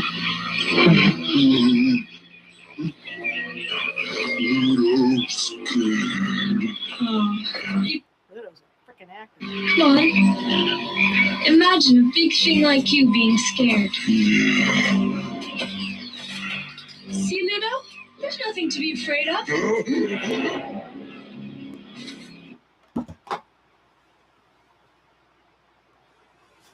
You don't write this sort of thing unless you know who it is you're dealing with. Unless you've been actually coached by the devil himself. Would they know this about Big Red? That is a big red monster? Terry Jones and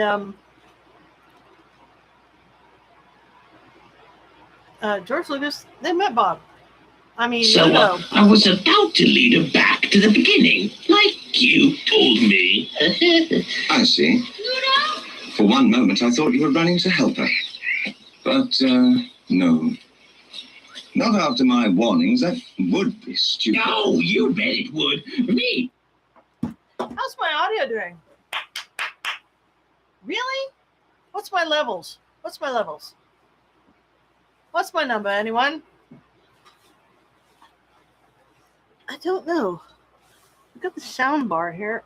Does it need to be closer? Would that help?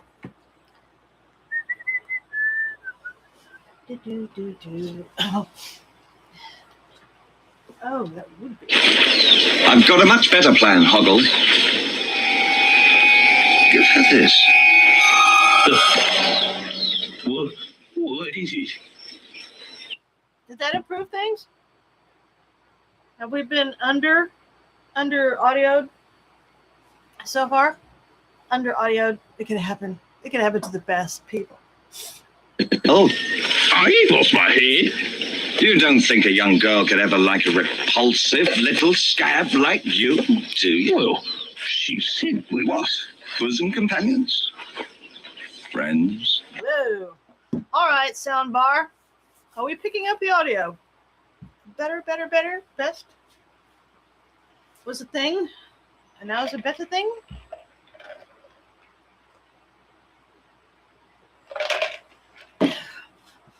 If she ever kisses you, I'll turn you into a prince. Will? Prince of the land of stench. That's some laugh, David. You get it really. Villain. Oh, yes, villain. Oh, just a commercial. No big deal. I'm going to take a moment. Wrong. Buttons, knob, gizmos. Ah!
We're back. Like the man said, don't lose your head. All right, David Bowie song. Is this first we had Underground, and then we had Dance Magic Dance, and now we got Chilly Down. 3 of 5 tunes David Bowie wrote for the movie Labyrinth, 1986. Well, let's have some more Chilly Down.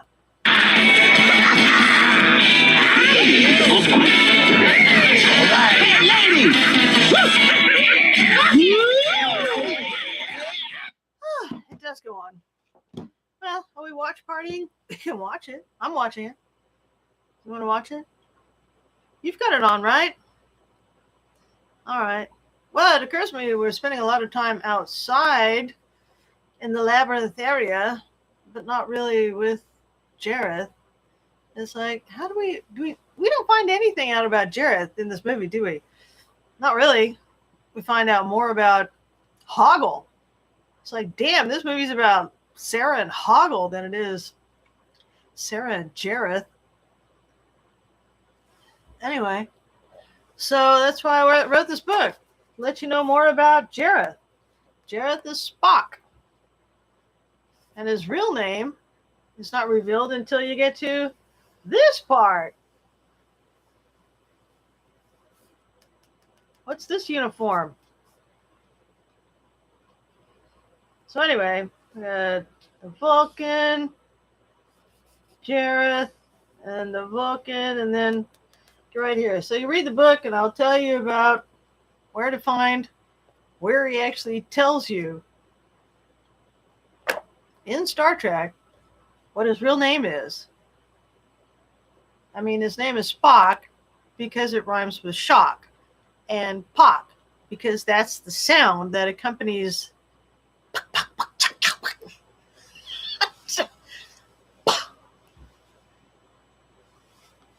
that's his thing. You know, I can't really make these sounds with my mouth too well. But pock, like pock-marked face. That's why he's got these scars on his face. You have to buy the book to see it, but that's why I said to the artist who did this cover, give him a pock-marked face. That's because, just like Leonard Nimoy, when you're watching Star Trek, you see the gouges in his cheeks from, acneic skin, or God knows it could be scarring from that grease paint they wore back in the day. And they still do, grease paint. But anyway, his face is heavily marked. Anyway, that's the sound of the energy that he is. Oh.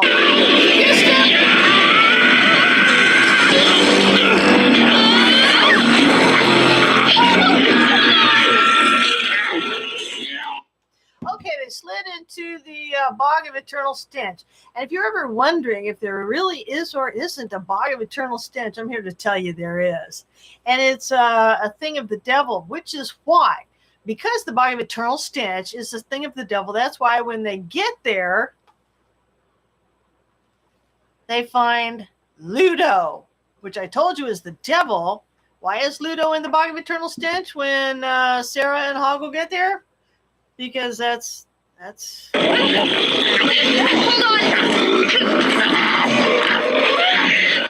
Well, they haven't found Ludo yet, but he's already there. And Ludo is in the bog of eternal stench. Notice it looks like assholes. It's like, that's pretty bold. That's pretty bold. Yeah, there they are. The assholes that are the erupting eruptions in the bog. Look like a diarrhea, man. Woo! Damn not! I've just come to get me property back. Yo, and give you. Give me what? Okay, he falls, and they fall on Ludo. Ludo! Where's Hoggle?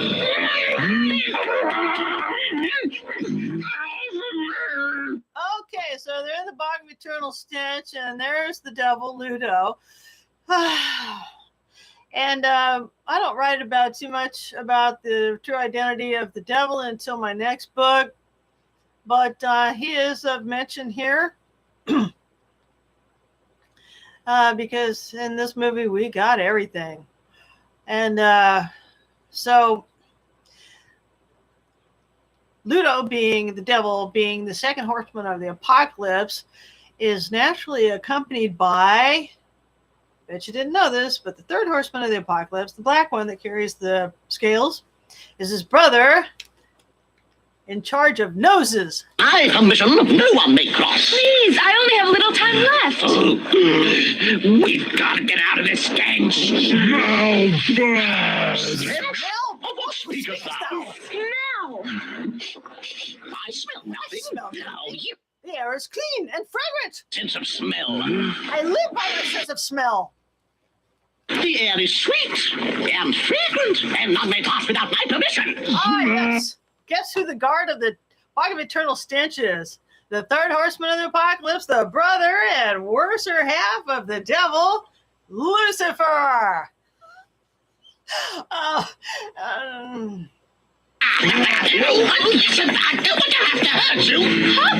And they cut that fight. They cut the fight scene. Look how Sir Didymus. Wow, there's a bit of a fight there. He gets on top of the head of Ludo and dominates him. So he's just a overly energetic little guy, seeming mental nuisance to the bigness of Ludo, but he's actually the brains and controller of the big fat red dummy. And what you didn't know is that Sir Didymus, Noble knight, has fought me to a standstill. Are you all right, Ludo? Smell. this line where Ludo says, Ludo, get brother. Now I, Sir Didymus, yield to thee. Come, let us be brothers henceforth, and fight for the right as one. Thank you very much. Ludo get brother. Let us be brothers and Ludo get brother. The second horseman of the apocalypse, the devil in red. And the third horseman of the apocalypse in black, carrying the scales, that's Sir Didymus. The devil is mouth. this symbol. I don't even like doing that. I'm just sitting here eating popcorn. Okay, given. But the devil's thing is his trait is his tongue, as you've seen. The Rolling Stones, that symbol of the tongue sticking out. Yeah. And the nose is the trait of that these brothers. One is taste, and the other one, Lucifer, the brother, is smell, and it's all right here. And bet you didn't know, but I do. Anyway, so.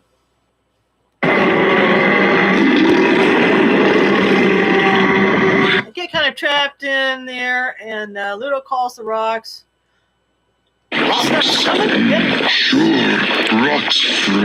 Rocks are the devil's friends, and so he has some. The devil is he's stinky. He's got a stink on him that will never come off, and it's true. So maybe starting around the Clinton everybody hate Clinton era. That started with the Trump era. There were rumors going around that Clinton, she has a smell to her like sulfur. Anyone heard that rumor?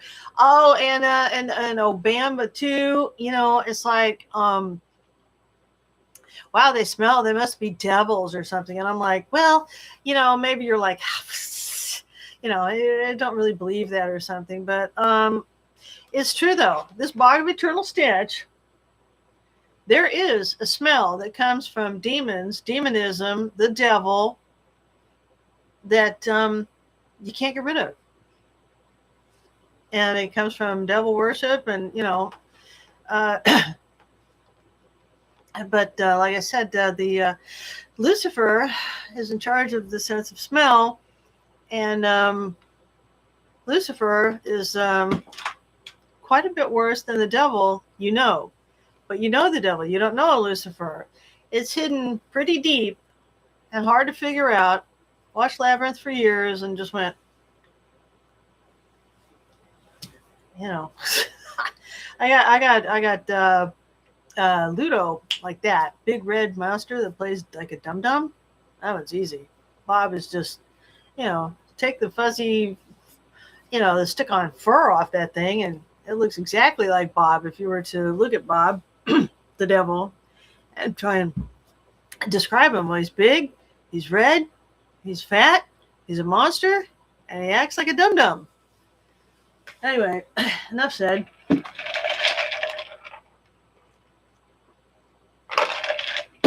should probably get a straw. And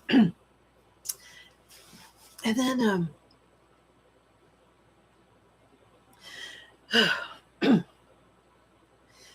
and then the Sir Didymus thing, the obsession with why I live by my smell.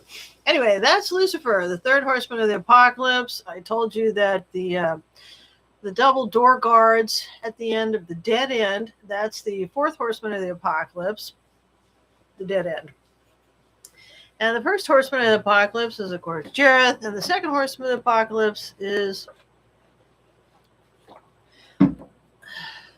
the devil, the horseman in red. So, yeah, we got the fourth horseman of the apocalypse right here in this movie. And then after that, or before that, the first character we, of course, meet is Hoggle, which I've told you is the Antichrist, which it is. And specifically because of his dwarf in nature, stunted growth, and mottled skin problems. All that is revealed in my book, Antichrist Apologist, which I told you and showed you at the beginning of this. Before the movie came on, I spent an hour just trying to talk and open up the topic. And I told you that about my fourth book, Antichrist Apologist. Anyway, this is my first book, Spock Shock. Jareth, Spock. One and the same. That's right. The Goblin King is Spock. But he's also another character right here in this Federation uniform. So you'll have to buy the book and read it to find out. And there's another goodie in here, a topic I'm just not going to bring up. There's just too much going on. namely popcorn and macaroons. Macaroon, anyone?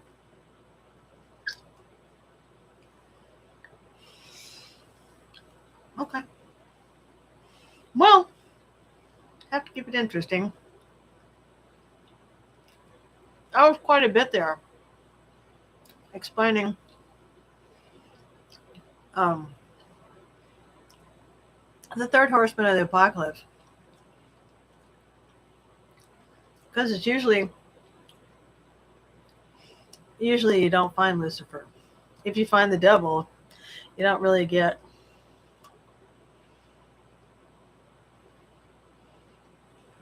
his brother. On the other hand,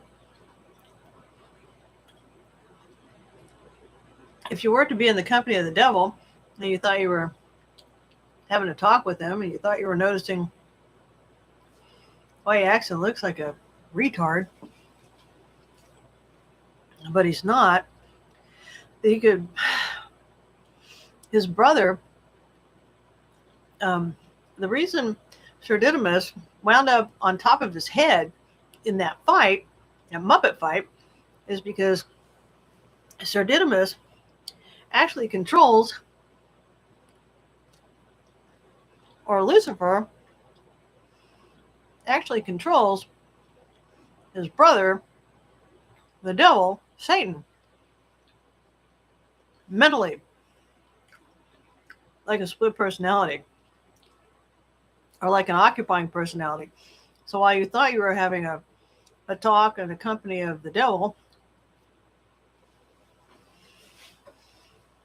at any time, at any point, it's actually his brother, Lucifer,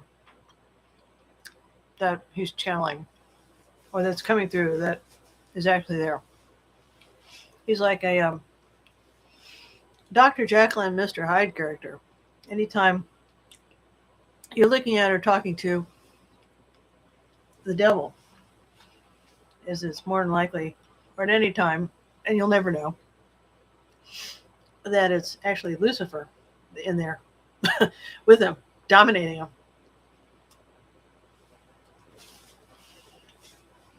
So, Bob's struggles. Oh. Look, Sarah, is this what you're trying to find? So much trouble over such a little thing, but not for long. She'll soon forget all about you, my fine fellow. Just as soon as Hubble gives her my present, then she'll forget everything.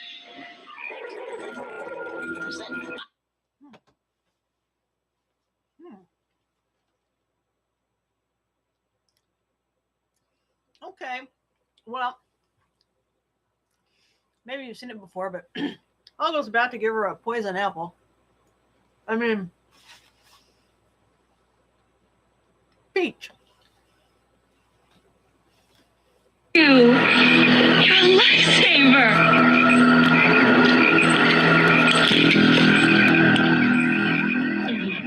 So we're going to go off on a drug trip, accompanied by some really lovely music. Really charming music. They've read some beautiful notes. And of course the score for the movie is quite good. Yeah, me too.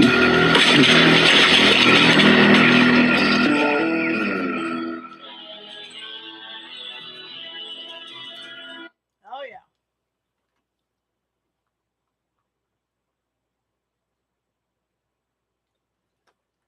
So she starts tripping. She has an out-of-body experience.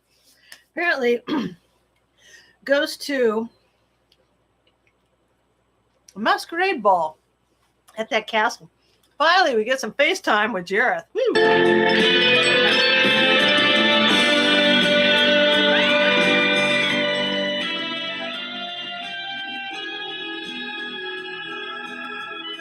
Yeah, it's a good soundtrack. Bow, bow, bow.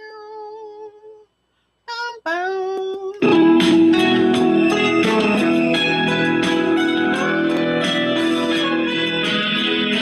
See what I mean by out-of-body experience. Ugh. Picking on a poor girl and overdosing her with some damn drugs. The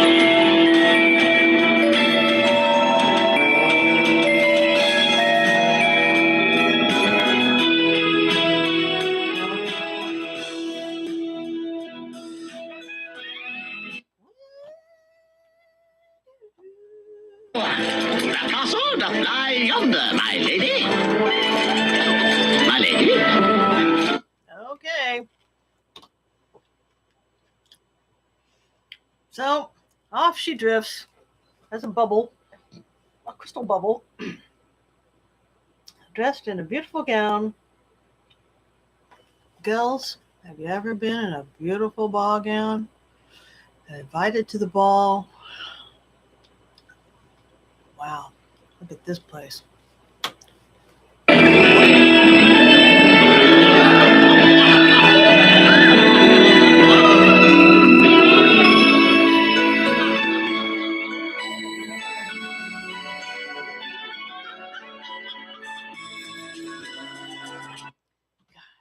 How long do you think YouTube will let me play this beautiful song?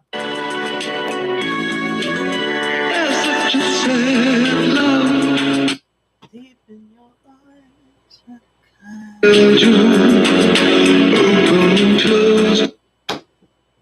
Only David could put on Vulcan makeup and look.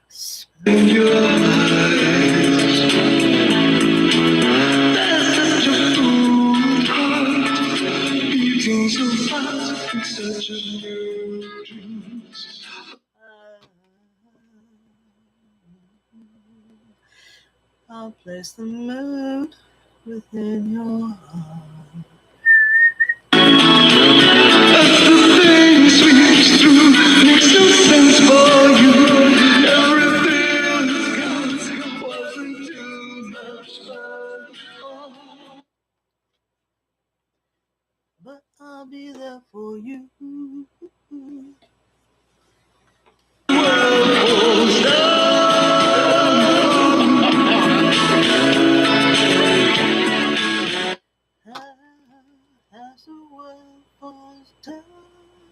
Okay, whereas, or in the case of this movie, as the world spins round. Where do things spin round? On the deck of the Enterprise. That's where. Believe me, I know. Woo!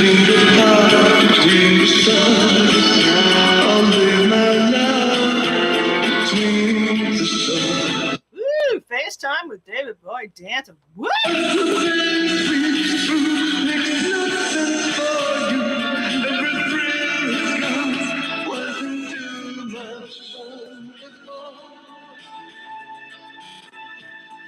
Lucky Jennifer Connelly. Wow. But I'll be there for you. Oh.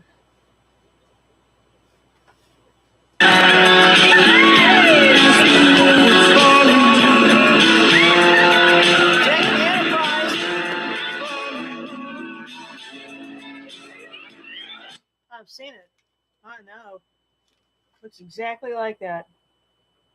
Faces spinning. Things going to the right and to the left. It's like, how do you film that? How do you know that? Why? Because Terry Jones and George Lucas, they're at the party.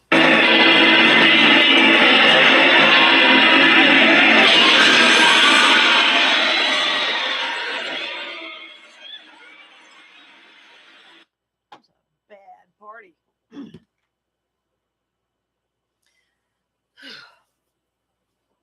So anyway, she threw a chair and busted the glass, busted the spell, and now Hoggle is feeling lonely. I traitor my only friend. Okay, write what you want. I'm not telling that story. Okay, so she winds up in the junk. What was I doing? I can tell you about the second labyrinth. I'd rather be high I'd rather be flying. You've seen the video. You see she lands in a junk at the end of the video. Here we go. You know, the Chinese junket ship. I was lucky. And where are you going? That's just one example of the things I'll say on video live that you'll never catch me saying in a book. Searching for something. Well, look here.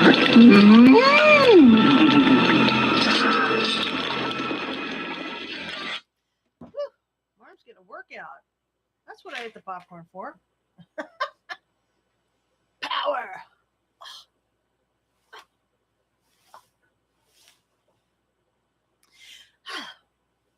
Arm fatigue. Anyway.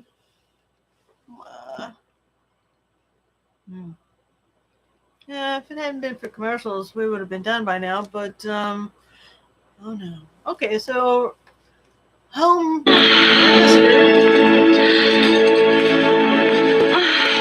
course they have the power of illusion, so of course they caused this girl to have the illusion of going back to her safe home. But it's just junk. But they're using the junk. It was just a dream. I dreamed it all, Lancelot. Dreamed it all, Lancelot.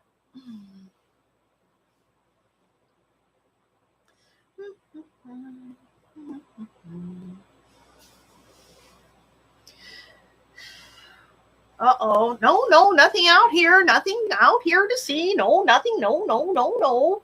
It's all right in here. Everything you need, everything you ever wanted is in here, my dear. The junk lady. Everything is all junk.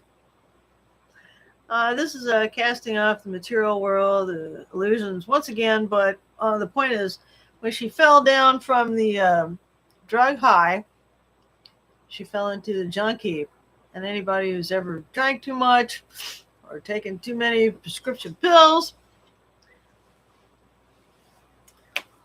you come down and you fall down bad and dirty, man. Which makes some people just want to do drugs more. Sadly, and that leads to addiction, and I never want to come down. Woo! Alcoholism. Oh, what are we getting on that topic for? Anyway, I'm just saying this is her drug experience. It was induced by that fucktard. Excuse me, is this live? That F-head Spock dosing her, man. Take back the child that you have stolen. What's the matter, my dear? Don't you like your toys? It's a Well, what about this? This is not junk. Yes, it is. yes, it did. Toby. And then her friend's gonna rescue her. Ah, right through the wall. So she remembers her quest for Toby, and she breaks through the walls of materialism again, because she wound up in the junk heap thanks to that poison peach. I'm gonna cut this thing. Okay, we're still up. Right, Ambrosius. Forward. Oh, no.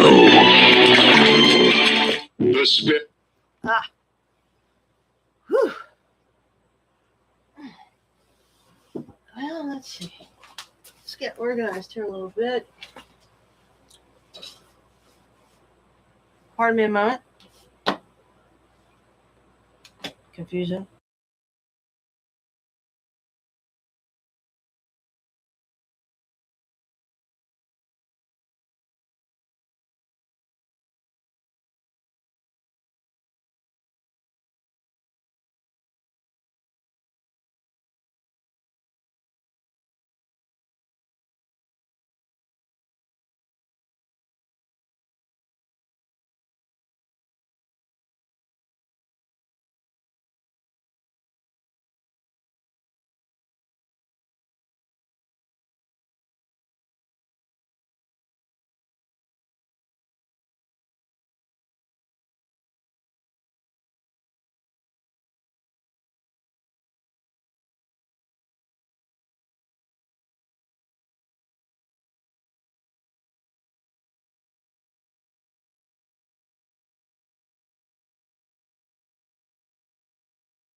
All right, sound check, check, check. Sir Didymus, we must go quietly. Quiet. Okay, we're about to break into the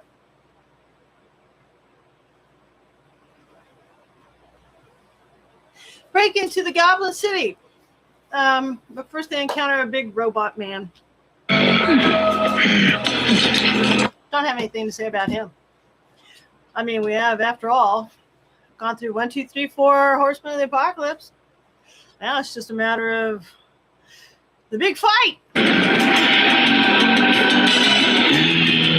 And the fight is not even the finale. I mean, the finale is FaceTime with Jareth, and David Bowie wrote that song Within You. That is some song. I can't live within you. The mourning, self-pitying. I can't live within you. It's like, what kind of Vulcan mind meld mental occupation thing does he want to have with this girl's head? Oh, it's weird. Try not to think about it.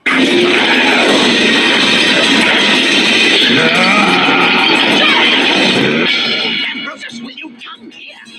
I love it. Sir Didymus' dog is named Ambrosius.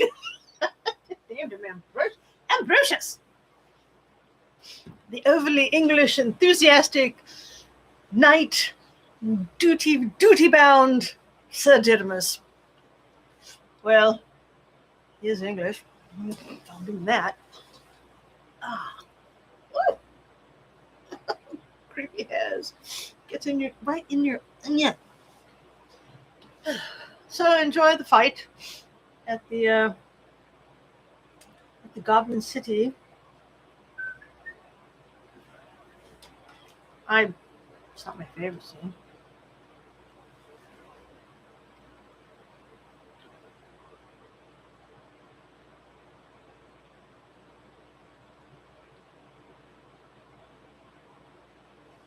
Who goes?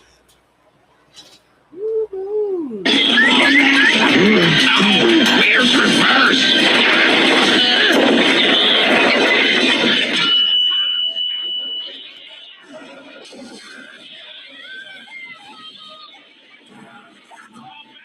Big fight. Well, once you get past the giant guard at the door, they have a big fight with the army. Oh my gosh. And then, so they just stage that fight, and it goes on for a while. So we have all this fighting. The only thing notable that really happens during this fight is that Ludo calls the rocks. Oh, he howls, and just when they're at the point of being overcome by the Goblin King's army, not Sir Didymus, but the devil, or Ludo, calls the rocks. So he's got the power to call the rocks, and the rocks come rolling in the Goblin town, and just undo all the fights and the guards and their heavy artillery and everything. Everything goes belly up. They're probably going, oh, the girl! No, the girl who ate the peach and forgot everything. The girl who ate the peach and forgot everything. What of her? She's here with the monster and Sir Didymus and the dwarf who works for you. What? They've got through the gates and they're on their way to the castle. Stop her! Call out the guard. Take the baby and hide it.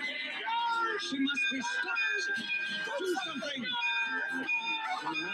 The girl that ate the peach and forgot everything? She's here. That's fun. It's fun.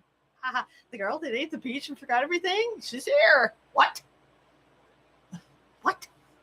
A little shock for Shocksbog.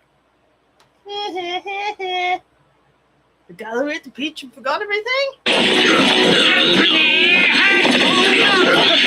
Now comes the big fight with the heavy artillery. I mean, if you can imagine Muppets and heavy artillery.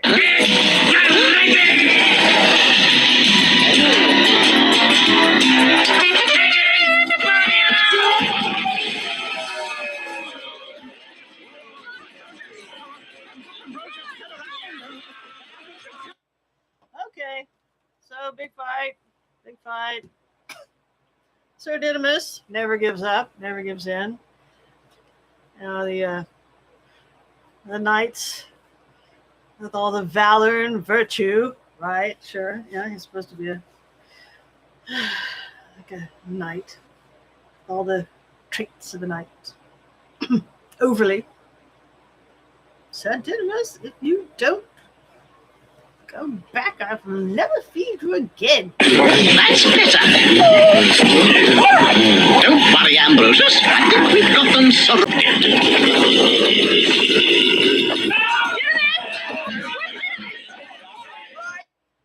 The fight goes on. Fight goes on and on and on and on.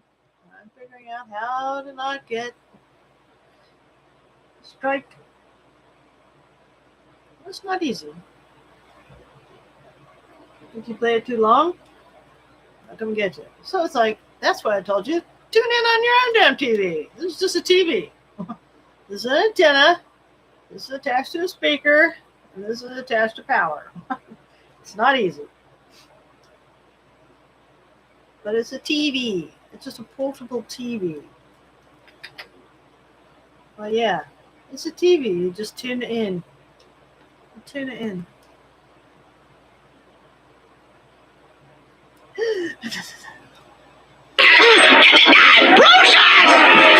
Ambrosius! All right, fight. And they go into the house. Here goes Ludo, big Ludo into a tiny house. This is his way of going in a house. He takes the side of the house off. All right. So the fighting goes on. All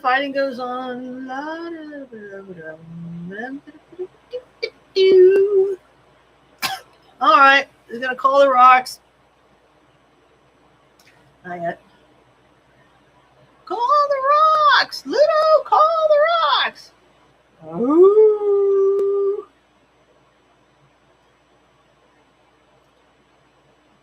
There he goes. Oh.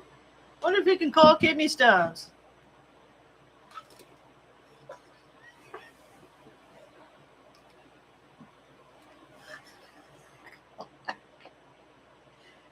I've never even made that joke before.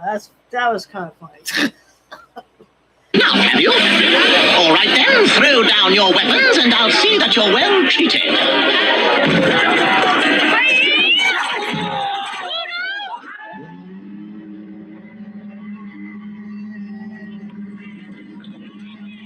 Satan calls the rocks. Satan/devil. So it's like, look, I get into that in my second book. Join me when I do watch parties of X-Files. And there's over 200 episodes of the X-Files. So there's an awful lot of watch parties that can potentially happen. Although when I do a watch parties for X-Files, it will be of certain episodes. That you can be sure of.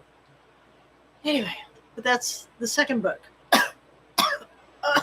Right now we're just doing the first book. Spock Shock. Dun, dun, dun. See, this is Jareth, who's really Spock. In no uncertain terms. It's not just a guess. It's a That's right. Jareth, right here in this movie about which we are about to have FaceTime with Jareth at the center of the labyrinth. When she gets past everything, she finally gets in the castle, and she's going to look for Toby, her brother. Of course, she's going to get confrontation with the big Vulcan named Jareth in this movie. But at least they gave him the Vulcan eyebrows he's so well known for. And don't you think producer, director, Lucas, producer, director Jim Henson, writer Terry Jones, David Bowie, actor of Jareth, don't you think these people know this alien right here named Spock is Jareth? They know. I know. They know. I wrote a book about it. I know. I met him. I found out what they all know that they don't say nothing about. I'm like, well, okay, I'm just going to tell you. It is crystal clear. No.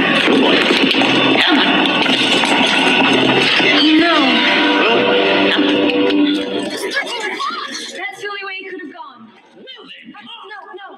I have to face him alone. But why? Yes. Because that's the way it's done. Because that's the way it is done. Well, the problem is the labyrinth is death. Can you not say that word? It's for educational purposes. I mean, the whole thing is for educational purposes. But when the labyrinth happens to her, it means death is stalking her. I mean, talk about cast into the wilderness. Oh, commercial. Dick pills. Yeah, the only way the labyrinth ends at 13 o'clock, it just means death. Or in the case of having a certain alien after you named Spock, having stolen your baby, the only way this labyrinth ends is an assassination. So, what you think maybe the untimely early ending of a lot of young women's lives is actually a murder, an assassination of females he's targeted. It's just that this female that he's targeted, I, Tinger Windom, solved the labyrinth, and now I'm out to expose what I know about his identity to actually be. He's an alien, but he's a lot more than that. It's interesting how he came to meet Gene Roddenberry. So,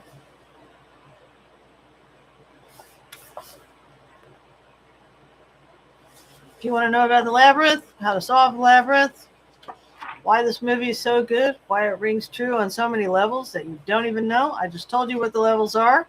I told you who they are. I told you which ones are who and what they are, why they're doing that to you. And I was like, let's stop being subtle about it. We're going to get direct. Fourth Horseman of the Apocalypse, the double-headed door guards at the dead end. That was the fourth Horseman of the Apocalypse. Ludo, second Horseman of the Apocalypse. So Didymus, third Horseman of the Apocalypse. And of course, Jareth, the Goblin King, Spock, the first Horseman of the Apocalypse. What?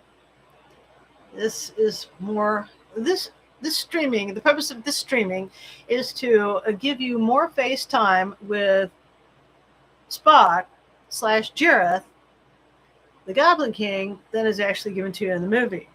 Although I do find that the David Bowie songs, of which there are 5 of them in this movie, namely the song Within You being more revealing of his not just dubious nature, but why would David Bowie go to the trouble of writing a song called Within You where the lyrics are, where he's, self-pitying, I can't live within you. Within you? What kind of that's a Spock thing, don't you think? Mind meld and want to get up in there and... Uh-oh, here we go. Precious thing, Starving near you're exhaustion. starving near exhaustion. Everything I've done for you. This is a weird turnabout of logic. Everything I've done for you. What kind of a demon does? You run so long, Your eyes. Your eyes can be so cruel. Just as I can be so cruel.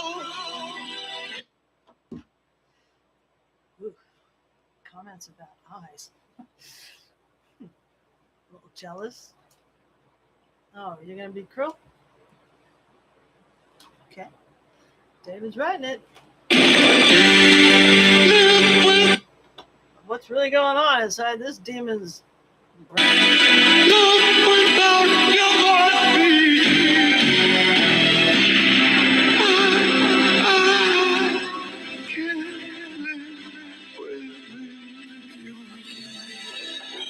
Okay, the demon laments and can't live within you.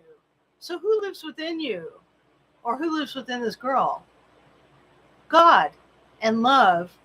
The baby is symbolic of God and love and certainty of love of God. The ability to love God. Knowledge of God. I'm like, this guy's lamenting he can't live in her because, you know,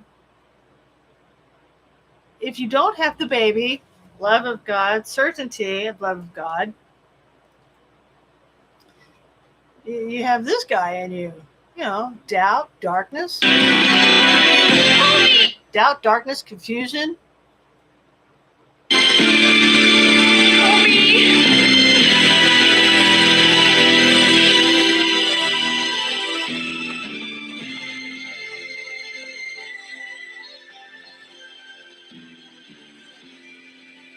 So here she is at the end. Oh, she takes a leap of faith here. That's nice. Nice symbolic leap of faith.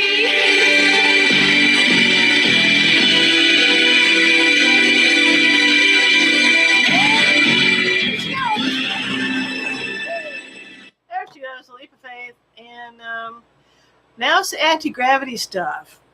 Very interdimension, other dimensional. It's anti-gravity.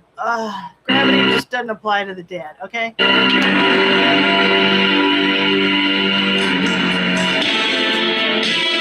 All in white. Here we go.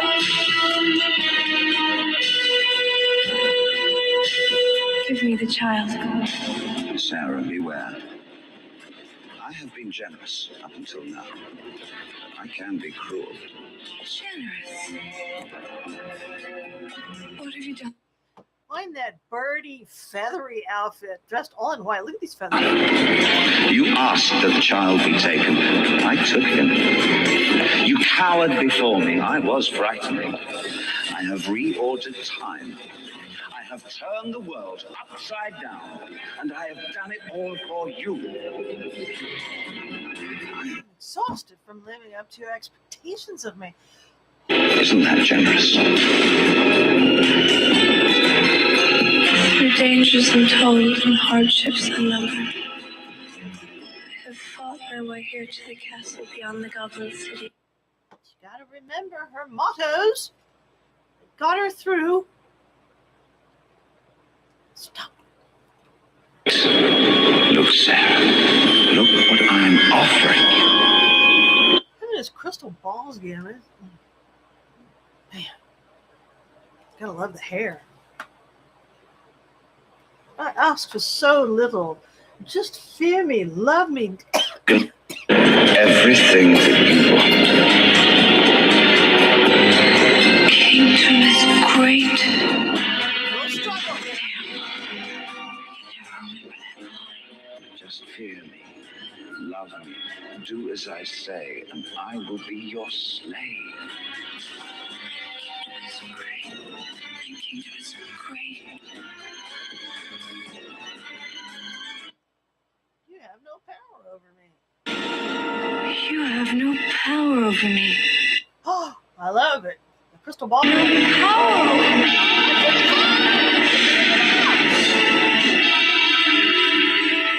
Death averted.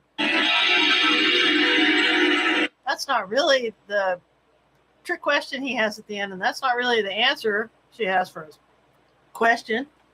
But anyway, it is 13 o'clock, though. You know, they ain't nothing lucky about number 13. It's all bad luck. I mean, it's death. I mean, who thought this movie was, it's not Labyrinth, it's your death sentence.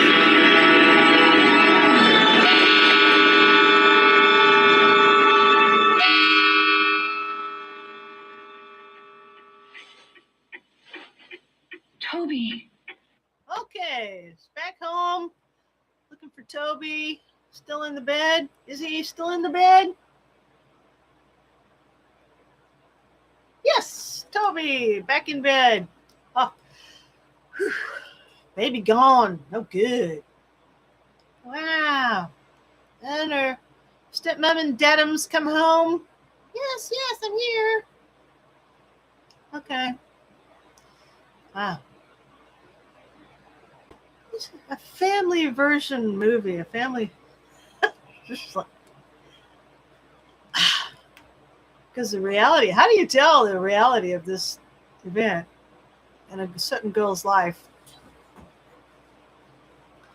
without blood and horror? But they did it, and they did it with Muppets. Huh. It's a terrifying story. But we've seen enough terrifying stories, haven't we? I guess it wouldn't have gotten made at all. But it's like if this girl didn't have an obsession with Wizard of Oz, and she didn't have a tendency to live inside of fantasies in her own mind, it never would have struck anybody to make it in this way. It would have been just another, bloody, horrible nightmare slasher movie from the 80s.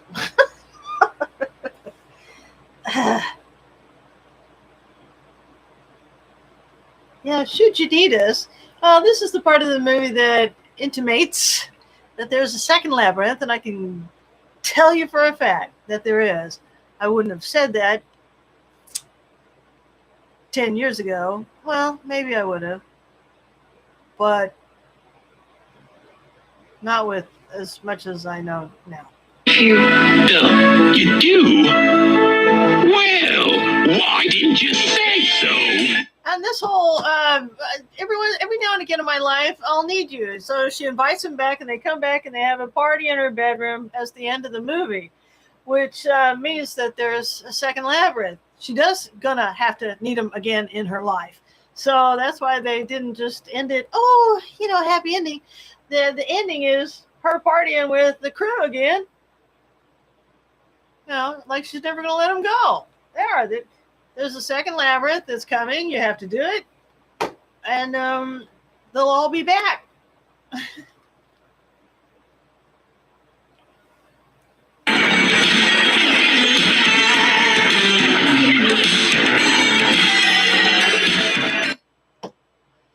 You remind me of the Bay. You remind me of the Bay. Bay with the power. What power? Power of voodoo. You do. Remind me of the Bay.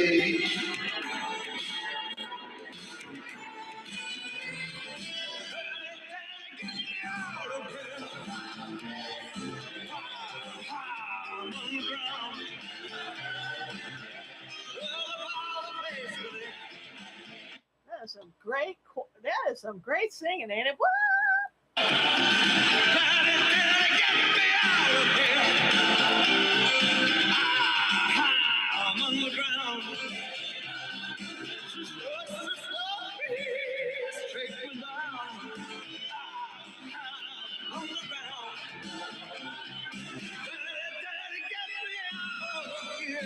Woo! Can I do that? I'm slip syncing. I'm only dancing. Okay, and there's running the credits. Running cred. Walking away. 5 songs by David Bowie. Fantastic. Underground. Both of us. Oh, it's over. That's it. 5 songs by David Bowie. Underground. Chilly Down. Magic Dance. As the World Falls Down. And Within You. I remember them. Anyway. Fantastic Bowie stuff. Fantastic revelations about the identity of Jareth as Spock, the alien, everybody's favorite alien, and not mine, because he's Jareth. He steals babies. Anyway, so I told you about that. I hope you would find my book, Spock Shock, on Amazon. It is on Amazon. That's where I published 2. Spock Shock by Tinger Windom. I am Tinger Windom. I wrote this book. This book is about Jareth from Labyrinth. I am a Labyrinth solver. I know. I had the confrontation with that Jareth guy. He does ask, he does do labyrinths. That's his thing. All right, well, we're going to sign off here. Lights are going out. But not entirely. Lights never go out entirely. Not in Tinger Windom's cabin. I mean, chamber. I like the word chamber. This is the Chamber of Messages. We'll find out more about the cult of 1111. I am not the cult of 1111. I just noticed that there is cults of 1111, but much more later. It'll take years of streaming to get this all out. So I invite you to come back, look for my streams, subscribe. That would be good. I can't think of a better way to get a notification. I'll just try to make the notifications more accurate, more reliable, more steady, earlier, things like that. This is like my first stream. Not easy to do. I'd be surprised if this didn't have something vitally wrong with it and not work. But anyway, there will probably be future airings of the movie Labyrinth, of that I'm sure. But this one just happened to come on January 4th, 4 days before David Bowie's birthday, which is and always will be January 8th. January 8th is a big, beautiful day of the day that David Bowie was born. It will always be on my calendar as a favorite day. Right up there. And this time of the year. So anyway, I hope to include some what I call David Bowie presents for you, which is revelations about who those characters really are in the movie Labyrinth. And that's who they are. And I already explained it. And so this is a recap. And I'm going to recap without actually, recapping. It just doesn't need to be said again. I need to sign off and sign out and go do whatever it is. That voodoo. Hoodoo, you do what? Remind me of the babe. Anyway, Tinger Windom signing off. More later. Folks, have a good one.